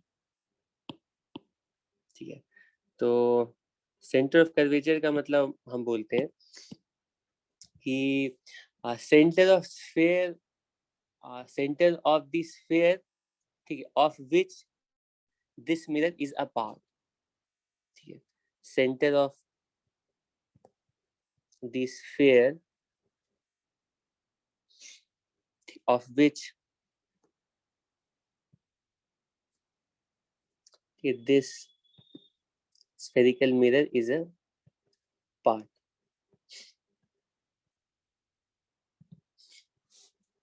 ठीक है, इसमें भी कोई प्रॉब्लम नहीं है। उसके बाद नेक्स्ट पॉइंट है, सेंटर ऑफ कर्वेचर समझ गए। नेक्स्ट पॉइंट है प्रिंसिपल एक्सिस, नेक्स्ट पॉइंट है प्रिंसिपल एक्सिस। प्रिंसिपल एक्सिस किसको बोलते हैं? प्रिंसिपल पोल पता चल गया, सेंटर ऑफ कर्वेचर पता चल गया, अब इन दोनों को ज्वाइन करने वाली जो लाइन होती है वही प्रिंसिपल एक्सिस कहलाती है, ठीक, इन दोनों लाइंस, इन दोनों पॉइंट्स को ज्वाइन कर लिया, ये मिरर के लिए प्रिंसिपल एक्सिस कहलाएगी, ठीक है, line joining pole and centre of curvature, ठीक है, line joining pole and centre of curvature, ठीक है। ठीक है, तो यही तीन मेन इंपॉर्टेंट टर्मिनोलॉजी है जो तुम्हें स्फेरिकल मिरर के लिए पता होनी चाहिए। लेकिन इसके बाद एक और टर्म हम यहाँ पर, ठीक है, डिफाइन करते हैं, वो कहलाता है फोकस ऑफ द मिरर, ठीक है। तो फोकस का उसकी ज्योमेट्रिकल मतलब शेप से लेना देना नहीं होता है, ज्योमेट्रिकल शेप पर फोकस की पोजीशन डिपेंड करती है, लेकिन फोकस डिफाइन हम किस तरह से करते हैं, किसी भी स्फेरिकल मिरर के लिए हम बोलते हैं कि अगर उस स्फेरिकल मिरर के ऊपर हम लाइट रेस को सेंड करते हैं, ठीक है, तो लाइट रेस को पैरेलल लाइट रेस को सेंड करते हैं, और जिस पॉइंट पर ये पैरेलल लाइट रेस कन्वर्ज करती है, ये इस स्फेरिकल मिरर का फोकस कहलाएगा, ठीक है, फोकस या फोकल पॉइंट।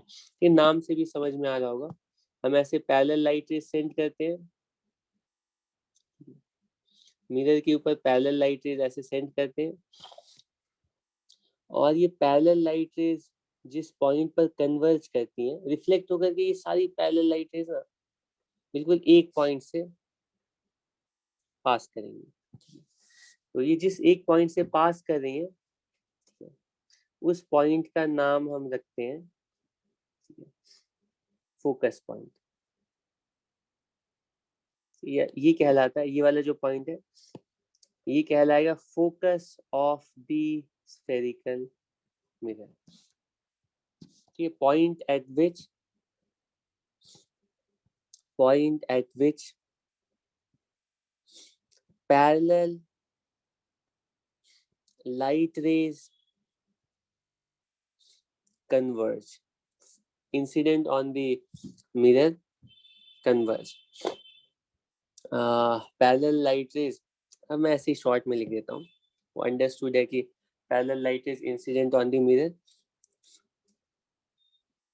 कन्वर्ज और, ठीक है, appear to converge, appear to converge का क्या मतलब है, मैं अभी एक्सप्लेन कर दे रहा हूँ।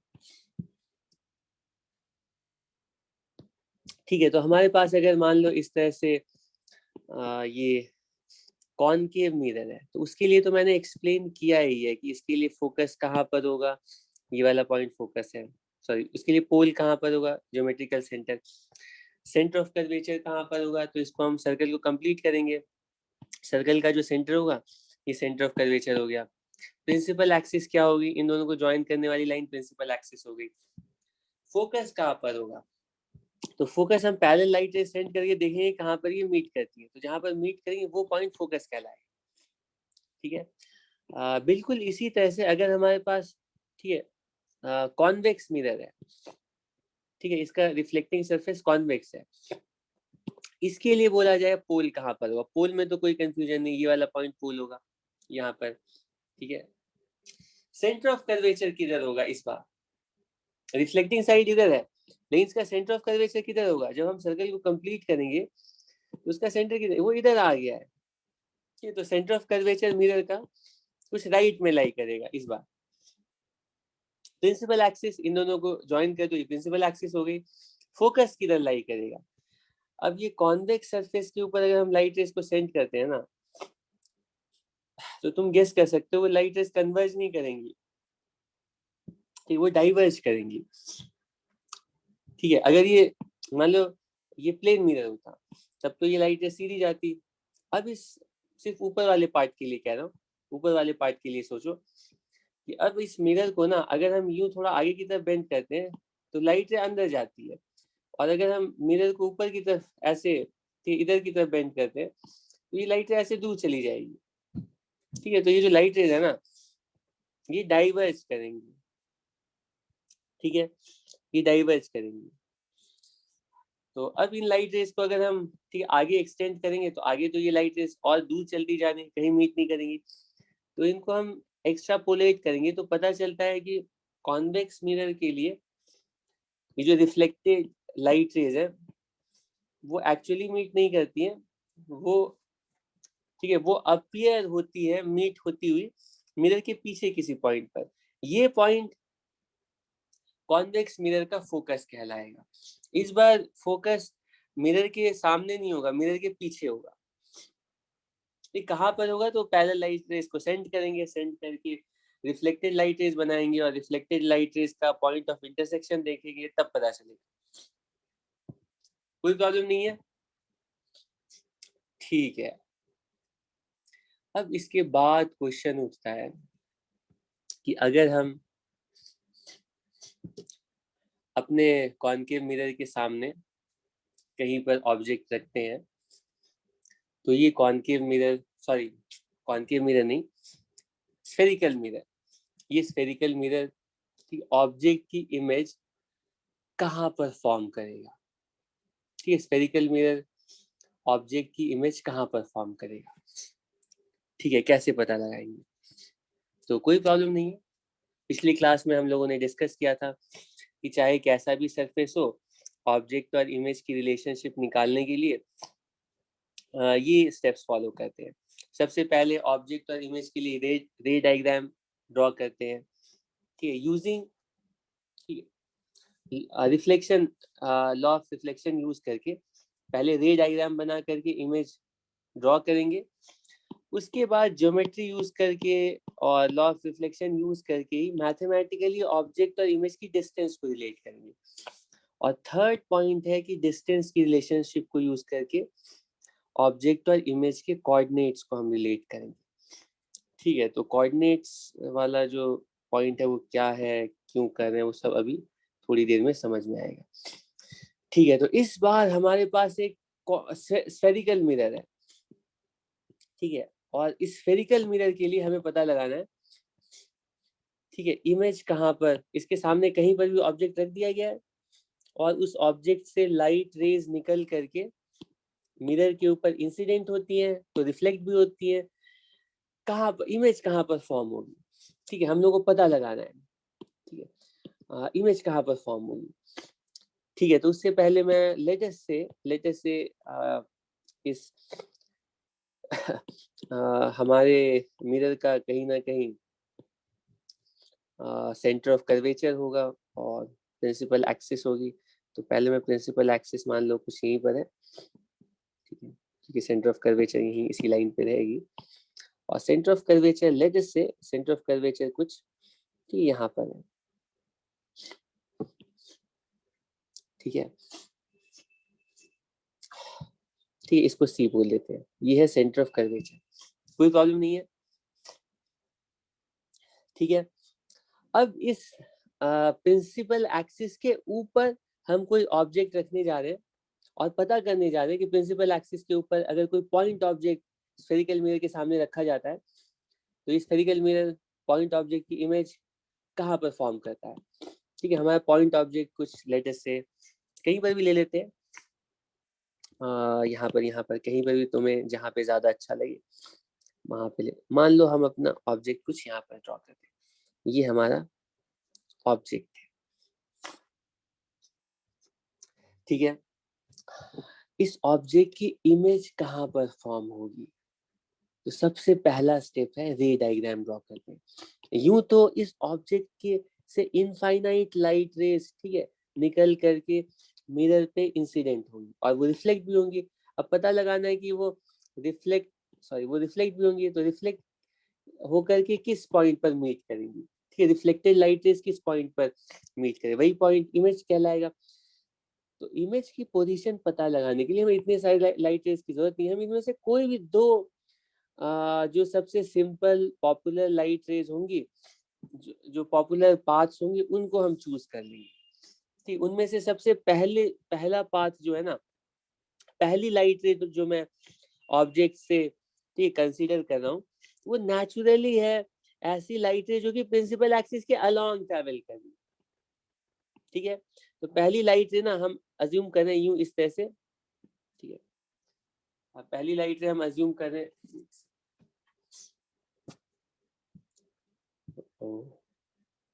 हाँ पहली लाइट रे हम अज्यूम करें कुछ इस तरह से, इसको अच्छे से देखना।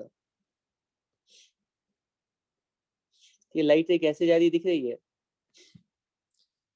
प्रिंसिपल एक्सिस के अलोंग ट्रैवल करके पोल पर इंसिडेंट होती है, ठीक है। जैसे ये लाइट रे मिरर पर इंसिडेंट होगी, ठीक है, लॉ ऑफ रिफ्लेक्शन के अकॉर्डिंग ये मिरर लाइट रे को रिफ्लेक्ट करेगा। तो यहाँ पर तुम देख सकते हो कि लाइट रे बिल्कुल प्रिंसिपल एक्सिस के अलोंग का मतलब क्या है, बिल्कुल नॉर्मली ये लाइट रे इंसिडेंट हो रही है, ठीक है। प्लेन मिरर के लिए तो हर जगह नॉर्मल सेम रहता है, लेकिन अगर हमारे पास किसी भी जनरल शेप का इस तरह का मिरर है, ठीक है, तो लाइट रे इसके ऊपर अगर कहीं से आकर के फॉल करती है यूं, तो नॉर्मल की डायरेक्शन हमें उस पॉइंट पर निकालना पड़ेगा जो पॉइंट ऑफ इंसिडेंस है। तो पॉइंट ऑफ इंसिडेंस पे पहले टेंजेंट ड्रॉ करते हैं, उसके परपेंडिकुलर नॉर्मल ड्रॉ करते हैं, अब जाकर के रिफ्लेक्टेड लाइट रेज बनाते हैं, ठीक है। तो अलग अलग पॉइंट पर नॉर्मल अलग अलग होगा किसी इरेगुलर शेप के लिए, लेकिन जो भी नॉर्मल की डायरेक्शन होगी उसी नॉर्मल के अकॉर्डिंग एंगल ऑफ इंसिडेंस देखेंगे और सेम एंगल ऑफ रिफ्लेक्शन बना करके लाइट रिफ्लेक्ट होगी, ठीक है। तो यहाँ पे हमने जानबूझ करके पहली लाइट से प्रिंसिपल एक्सिस के अलोंग इसीलिए सेलेक्ट किया क्योंकि यहाँ पर एंगल ऑफ इंसिडेंस 0 है, लाइट रे बिल्कुल नॉर्मली इंसिडेंट हो रही है, तो नॉर्मली ही रिफ्लेक्ट होकर के वापस जाएगी, ठीक है। तो वापस नॉर्मली रिफ्लेक्ट होकर के वापस जा रही है ये ऐसे, ठीक है। लाइट रे वापस एक रिफ्लेक्टेड रे की डायरेक्शन हमें मिल गई, एक रिफ्लेक्टेड रे की पाथ हमें मिल गई, बस एक और रिफ्लेक्टेड रे हमें अगर मिल जाएगी तो हमें इमेज की पोजीशन पता चल जाएगी। मैं कह रहा हूँ एक रिफ्लेक्टेड रे यूं है, अब मिरर से एक और रिफ्लेक्टेड रे का हमें पता लगाना है, तो हमें इमेज की पोजीशन का पता चल जाएगा, ठीक है। तो कोई प्रॉब्लम नहीं है, ठीक है, कोई प्रॉब्लम नहीं है। इसको मैं थोड़ा और क्लीन बनाने की कोशिश कर रहा हूँ, ठीक है। ऐसे ठीक है। यहाँ पे दोनों इंसिडेंट रिफ्लेक्टेड लाइट से ओवरलैप हो गए, तो इसमें कंफ्यूज मत करना। रिफ्लेक्टेड लाइट रे भी प्रिंसिपल एक्सिस के अलोंग वापस जा रही है, ठीक है। हमें इसे तो काम नहीं चलेगा, एक और लाइट रे की पाथ ड्रॉ करनी पड़ेगी। कौन सी ड्रॉ करेंगे, तो अब कोई स्पेशल पाथ नहीं है, तो कोई भी हम, ठीक है, आर्बिट्ररी जनरल लाइट रे की पाथ कंसीडर कर लेट एस से अगली लाइट रे यूं जा रही है, ठीक, और वहां से रिफ्लेक्ट कुछ ऐसे हो रहा है, ठीक है, ये यहाँ पे इंसिडेंट हो रही है और ये रिफ्लेक्टेड लाइट से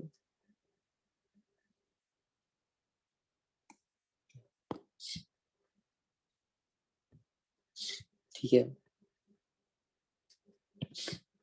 ये दूसरी,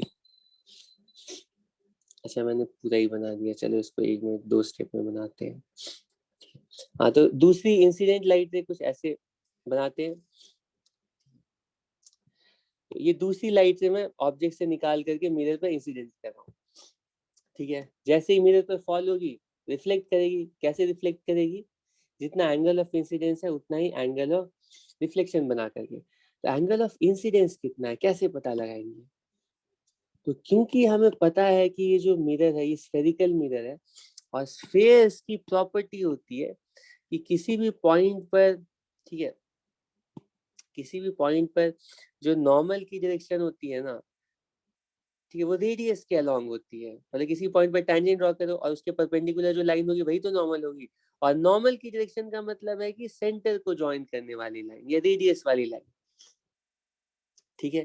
तो इस पर्टिकुलर पॉइंट पर, ठीक है, इस पॉइंट पर हमें नॉर्मल ड्रॉ करना है। कैसे ड्रॉ करेंगे? मैं कह रहा हूँ इस पॉइंट को अगर हम सेंटर से ज्वाइन कर देंगे ना, यही वाली लाइन नॉर्मल लाइन होगी। गलत कह रहा हूँ, ये स्फेयर है इस तरह से, और इस पॉइंट पे हमें नॉर्मल ड्रॉ करना था, तो सेंटर से ज्वाइन करके यही वाली लाइन ना बिल्कुल परपेंडिकुलर होगी सरफेस के, ठीक है। तो नॉर्मल ड्रॉ करने का मतलब है सेंटर और इस पॉइंट को हमने ज्वाइन कर दिया, ठीक है। ये नॉर्मल की डायरेक्शन हो गई, ठीक है। नॉर्मल की डायरेक्शन पता चल गई, तो अब क्या प्रॉब्लम है? अब तुम थोड़ा सा, ठीक है, अंदाजे से ही सही, जो भी एंगल ऑफ ये वाला एंगल जितना भी बना ना, उतना ही एंगल इधर बनाओ, ठीक है। और angle of reflection, incidence angle के सेम रख करके रिफ्लेक्टेड रे ड्रॉ करो, और रिफ्लेक्टेड रे कुछ इस तरह से पास होगी, ठीक है। ये रिफ्लेक्टेड रे होगी। इसको मैं थोड़ा सा, ठीक है, कोई प्रॉब्लम नहीं है इसमें। दो रिफ्लेक्टेड रे हमें मिल गई है, ठीक है। दो, एक रिफ्लेक्टेड रे ये है, दूसरी रिफ्लेक्टेड रे ये है। जो जहां पर ये दोनों रिफ्लेक्टेड रेज इंटरसेक्ट है, यही इमेज होगी, ठीक है। तो इमेज का पता चल गया, और इमेज का अगर पता चल गया तो पहला स्टेप कंप्लीट हो गया, ठीक है। इमेज कहाँ पर बनेगी? हमने रे डायग्राम के थ्रू बना लिया, ठीक है। अब अगला स्टेप होता है, यहाँ पे मैं एंगल्स की वैल्यूज लिख रहा हूँ। ये वाला जो एंगल है ये एंगल आई है, ठीक है, और ये वाला जो एंगल है ये एंगल आर है, ठीक है। तो अगला स्टेप है कि हमें किसी भी तरह से लॉ ऑफ रिफ्लेक्शन को यूज करके, ज्योमेट्री को यूज करके, किसी भी तरह से मिरर से ऑब्जेक्ट की डिस्टेंस और मिरर से इमेज की डिस्टेंस का पता लगाना है। मतलब ऑब्जेक्ट अगर दिया जाएगा तो इमेज कहाँ बनेगी, पता लगाना है। इमेज अगर गिवन है तो ऑब्जेक्ट कहाँ पर रखी हुई होगी, ये पता लगाना है, ठीक है। कैसे पता लगाएंगे, बताओ क्या स्ट्रैटेजी होगी? थोड़ा सोचो और सजेस्ट करो।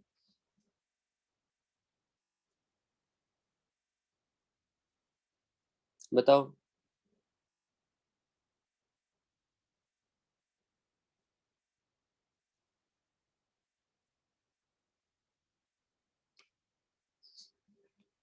बताओ।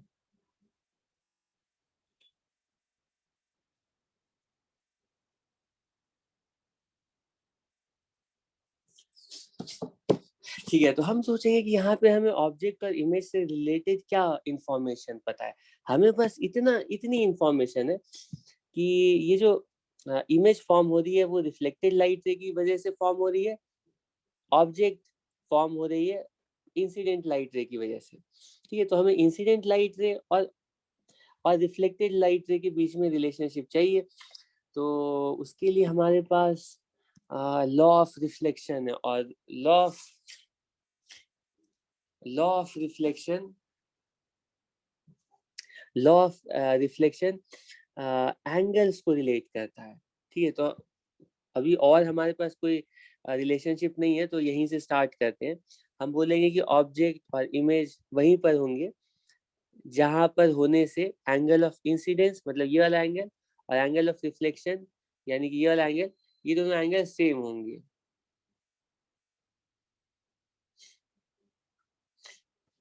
ठीक है, तो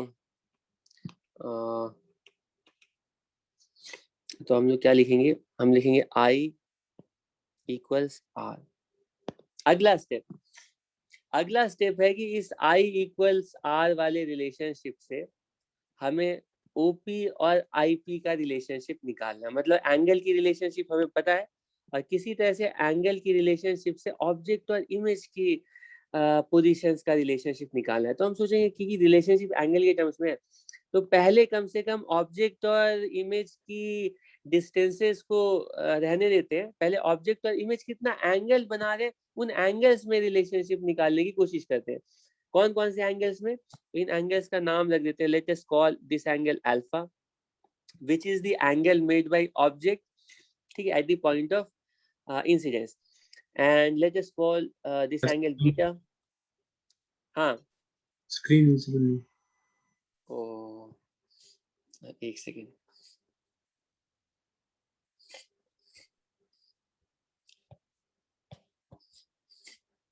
चलो कम से कम पहले तो डिस्कनेक्ट हो जा रहा था, अभी ऐसा नहीं। हाँ, तो मैं कह रहा था कि हमारा टारगेट है किसी तरह से ये डिस्टेंसेस को रिलेट करना, लेकिन ऑब्जेक्ट और इमेज की डिस्टेंसेस को रिलेट करना। और हमारे पास रिलेशनशिप क्या है, हमारे पास आई और आर, ये इन दोनों एंगल में रिलेशनशिप पता है। ठीक है, तो हम लोग सोचेंगे डिस्टेंसेस बाद में रिलेट करेंगे, पहले ऑब्जेक्ट और इमेज के एंगल्स को रिलेट कर लेते हैं, क्योंकि एंगल के बीच, एंगल से रिलेटेड हमें इंफॉर्मेशन नोन है। तो इस इंफॉर्मेशन की हेल्प से हम किसी तरह से ऑब्जेक्ट और इमेजेस के एंगल्स पहले रिलेट कर लेते हैं। ठीक है, ट्राई करते हैं। तो एक काम करते हैं, इनका नाम रख देते हैं अल्फा, ठीक है, इसका नाम रख देते हैं बीटा और इसका नाम रख देते हैं गामा। अल्फा बीटा गामा क्या है, alpha is the angle made by object at the point of incidence. ठीक है, point of incidence let us call this, let us call this point M. Beta is the angle of, एक minute, मैंने angle नहीं, मैंने बोला angle made by object at the point of incidence. ठीक है, likewise beta is the angle made by centre of curvature at the point of incidence. ठीक है, and gamma is the angle made bye image at the point of incidence.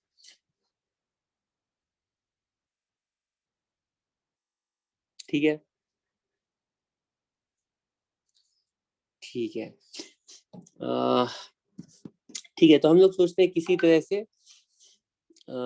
तरह से alpha beta gamma को अगर relate कर लेंगे तो object और इमेज डिस्टेंसेस भी रिलेट हो जाएंगे। ठीक है, तो सोचते हैं हमें इंफॉर्मेशन आई और आर के बीच में है, तो आई और आर को यूज करके हमें अल्फा बीटा गामा रिलेट करना है, यानी कि आई और आर को हमें अल्फा बीटा गामा के टर्म्स में लिखना है। तो कोई प्रॉब्लम नहीं है। यहाँ पर सबसे पहले ये वाला ट्राइंगल देखो, तो ये वाला ट्राइंगल देखो, इस ट्राइंगल में गामा एक्सटीरियर एंगल है और हमें प्रॉपर्टी पता है कि किसी भी ट्राइंगल में जो एक्सटीरियर एंगल होता है वो सम ऑफ इंटीरियर ऑपोजिट एंगल्स होता है। वो सिंपल एलिमेंट्री ज्योमेट्री से तुम्हें पता है। ठीक है, तो तुम दोनों के लिए रिलेशनशिप क्या लिखोगे पता है, यहाँ पर लिखोगे गामा की जो वैल्यू है वो जरा देख के बताओ, वो है आर प्लस, ठीक है, R plus beta, beta plus R, तो आर की वैल्यू होगी गामा माइनस बीटा। ठीक है, आर की वैल्यू है गामा माइनस बीटा। और लाइक वाइज ये नेक्स्ट ट्राइंगल जो है इसमें बीटा एक्सटीरियर एंगल है, तो हम लिखेंगे बीटा की वैल्यू है, चेक करोगे ये ज्यादा छोटा तो नहीं हो जा रहा है, इसको ऐसे लेना चाहिए। तो बीटा की वैल्यू है, देख के बताओ, वो आई प्लस अल्फा की इक्वल होगी वैल्यू। ठीक है, सॉरी, अल्फा प्लस आई। ठीक है, तो आई की वैल्यू कितनी हो जाएगी, वो होगी बीटा माइनस अल्फा। ठीक है, सिंपल ज्योमेट्री यूज कर रहे हैं। ये डायग्राम मुझे थोड़ा और बड़ा बनाना चाहिए था, लेकिन इसी से काम चलाते हैं।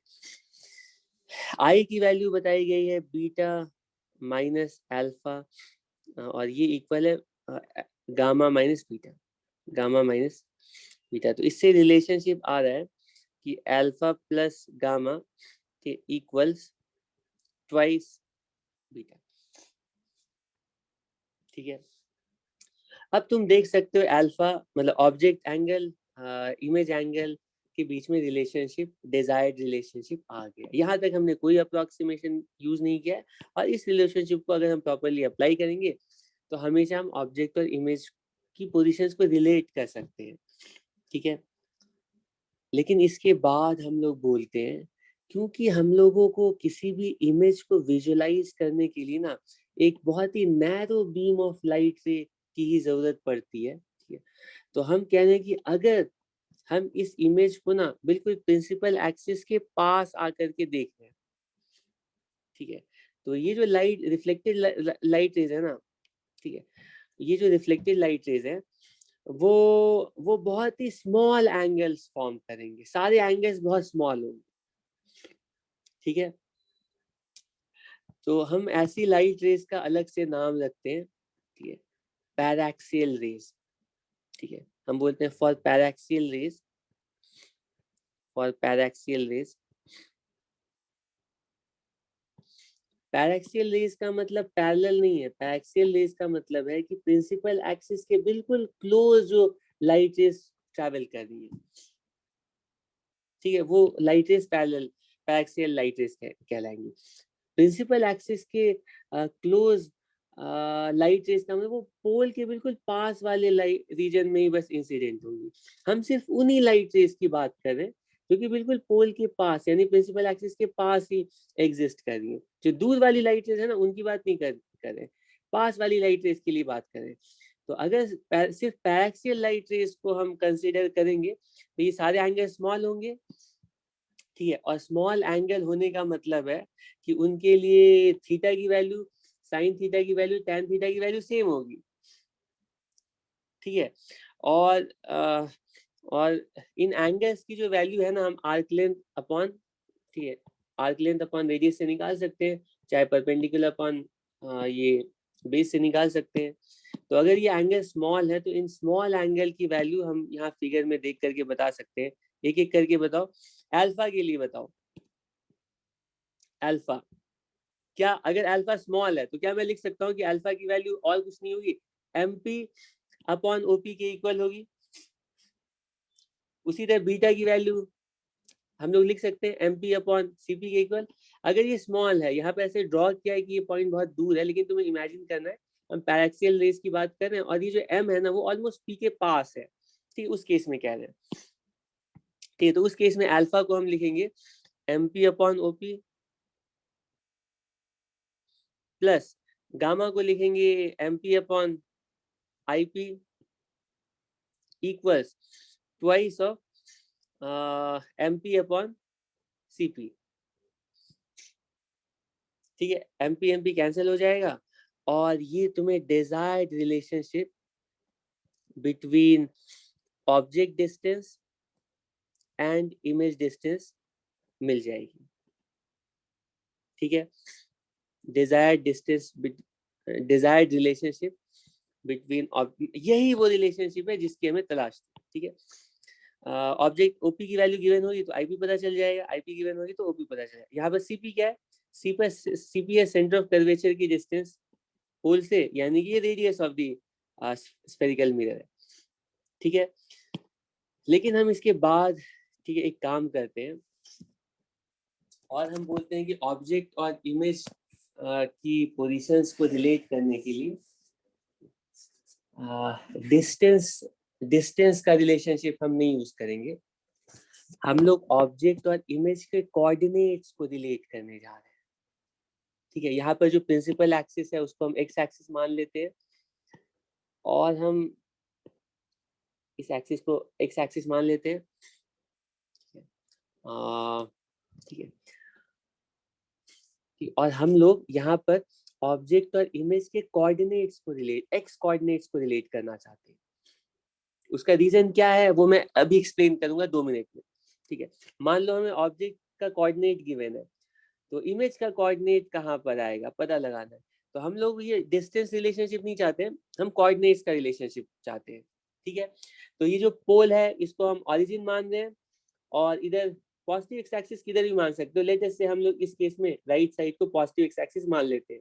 पोल ओरिजिन है, right side positive x axis है। तो ऑब्जेक्ट का एक्स कोऑर्डिनेट को हम डिनोट करने के लिए 2 सिंबल यूज कर सकते हैं। चाहे तो मैं एक्स नॉट XO और XI यूज कर लेता हूँ। XO stands for x coordinate of object and XI stands for x coordinate of image. वरना जो सबसे ज्यादा यूजुअल कन्वेंशन तुम्हारी बुक्स में फॉलो हो रहा है वो भी यूज कर सकते हैं। लेकिन अगर मैं ये कन्वेंशन यूज करूंगा तो तुम्हें, ठीक है, अश्योर करना पड़ेगा कि इसमें तुम्हें कभी कंफ्यूज नहीं होना है। U represents the x coordinate, ठीक है, of what? Of object, ठीक है। Likewise V represents, ये distances नहीं है, तो ये coordinates है। X coordinate of object, X coordinate of image, ठीक है। और यहाँ पे एक और काम कर रहा हूँ। R यूजुअली R में, ये तुम्हारी बात नहीं मान रहा हूँ, R के लिए मैं अपना कन्वेंशन बना रहा हूँ, नहीं तो तुम लोग कंफ्यूज होगी। R star radius of curvature नहीं है, ठीक है। R स्टार है x coordinate of centre of curvature of the spherical mirror, ठीक है, of the centre of curvature. ये जो सेंटर वाला पॉइंट है ना, इस पॉइंट का एक्स कोऑर्डिनेट क्या है उसको मैं R स्टार बोल रहा हूँ। और यू बोल रहा हूँ ऑब्जेक्ट के एक्स कोऑर्डिनेट को, ठीक है। वी बोल रहा हूँ, कोऑर्डिनेट का मतलब है तुम्हें प्रॉपर्ली साइन भी देखना पड़ेगा, मैग्नीट्यूड भी देखना पड़ेगा, ठीक है। अब इस फिगर में देख करके बताओ कि अगर हम पोल को ओरिजिन मानते हैं और राइट साइड को पॉजिटिव एक्स एक्सिस मान लेते हैं तो उस केस में u की वैल्यू कितनी होगी, देख करके बताओ। u की वैल्यू क्या, यहाँ पर तुम देख सकते हो ऑब्जेक्ट नेगेटिव एक्स एक्सिस में है तो u की वैल्यू -OP लिख सकते हैं, देख करके बताओ। और v की वैल्यू -IP लिख सकते हैं। और r स्टार की value which is nothing but the x coordinate of center of curvature of this mirror, this is -CP, ठीक है।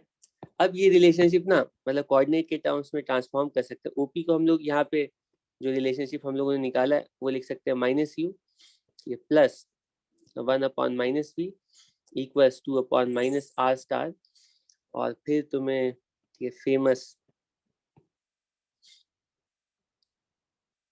ये मिरर फॉर्मूला मिलेगा। और ये रिलेशनशिप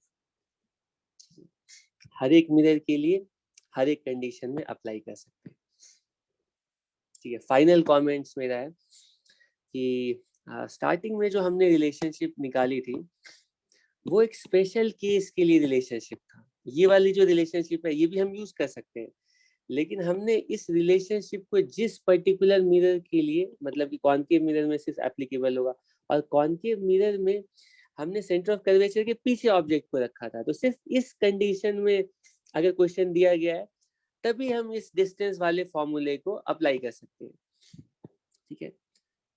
और इसको जैसे ही हम कोऑर्डिनेट वाले फॉर्म में ट्रांसफॉर्म करते हैं तो ये जो कोऑर्डिनेट वाला फॉर्मूला है वो चाहे मिरर कैसा भी हो, कॉनकेव हो या कॉन्वेक्स हो, और चाहे ऑब्जेक्ट कहीं पर भी रखो। एक स्पेशल केस के लिए हमने ये रिजल्ट निकाला है, कोऑर्डिनेट का रिलेशनशिप हमने एक केस में निकाला है, लेकिन अगर ऑब्जेक्ट यहाँ नहीं यहाँ पर आ जाता तब भी कोऑर्डिनेट का ऑब्जेक्ट के डिस्टेंसेस का रिलेशनशिप बदल जाता, लेकिन कोऑर्डिनेट का रिलेशनशिप नहीं चेंज होता। ऑब्जेक्ट मिरर के वर्चुअल ऑब्जेक्ट मिरर के पीछे चला जाता, ऑब्जेक्ट इमेज के कोऑर्डिनेट्स का रिलेशनशिप निकालते, ठीक है। डिस्टेंस का रिलेशनशिप चेंज हो जाता, ठीक है। अलग रे डायग्राम बनाते, ज्योमेट्री अप्लाई करते, डिस्टेंस का रिलेशनशिप चेंज होता है, लेकिन कोऑर्डिनेट्स का रिलेशनशिप हमेशा सेम रहेगा। और ये कोऑर्डिनेट्स ज्योमेट्री के बेसिक प्रिंसिपल से तुम्हें समझ में आएगा, ठीक है। वो मैं, ये तुम्हें समझ में आना चाहिए, थोड़ी बहुत कोऑर्डिनेट ज्योमेट्री आती है। तो ये जो कोऑर्डिनेट वाला रिलेशनशिप हमने डिराइव किया है इसको हम हर एक मिरर के लिए, मतलब कॉन्वेक्स कॉनकेव दोनों के लिए हर एक केस में अप्लाई कर सकते हैं, ठीक है। थोड़ा बहुत मैं हिंट दे देता हूँ, अगर तुम्हें एक्सेप्ट करने में प्रॉब्लम हो रही है तो, अगर नहीं हो रही है तो अच्छी बात है। मान लो ये एक्स वाई, मान लो तुम्हें डिस्टेंस निकालनी है, ठीक है, और मैं सबसे सिंपलेस्ट केस लेता हूँ। तुम क्या करोगे, मैं समझाता हूँ तुम्हें। मान लो ए पॉइंट है और बी पॉइंट है, और हमें लिखना है ये, ठीक है, हमें पता करना है कि, ठीक है,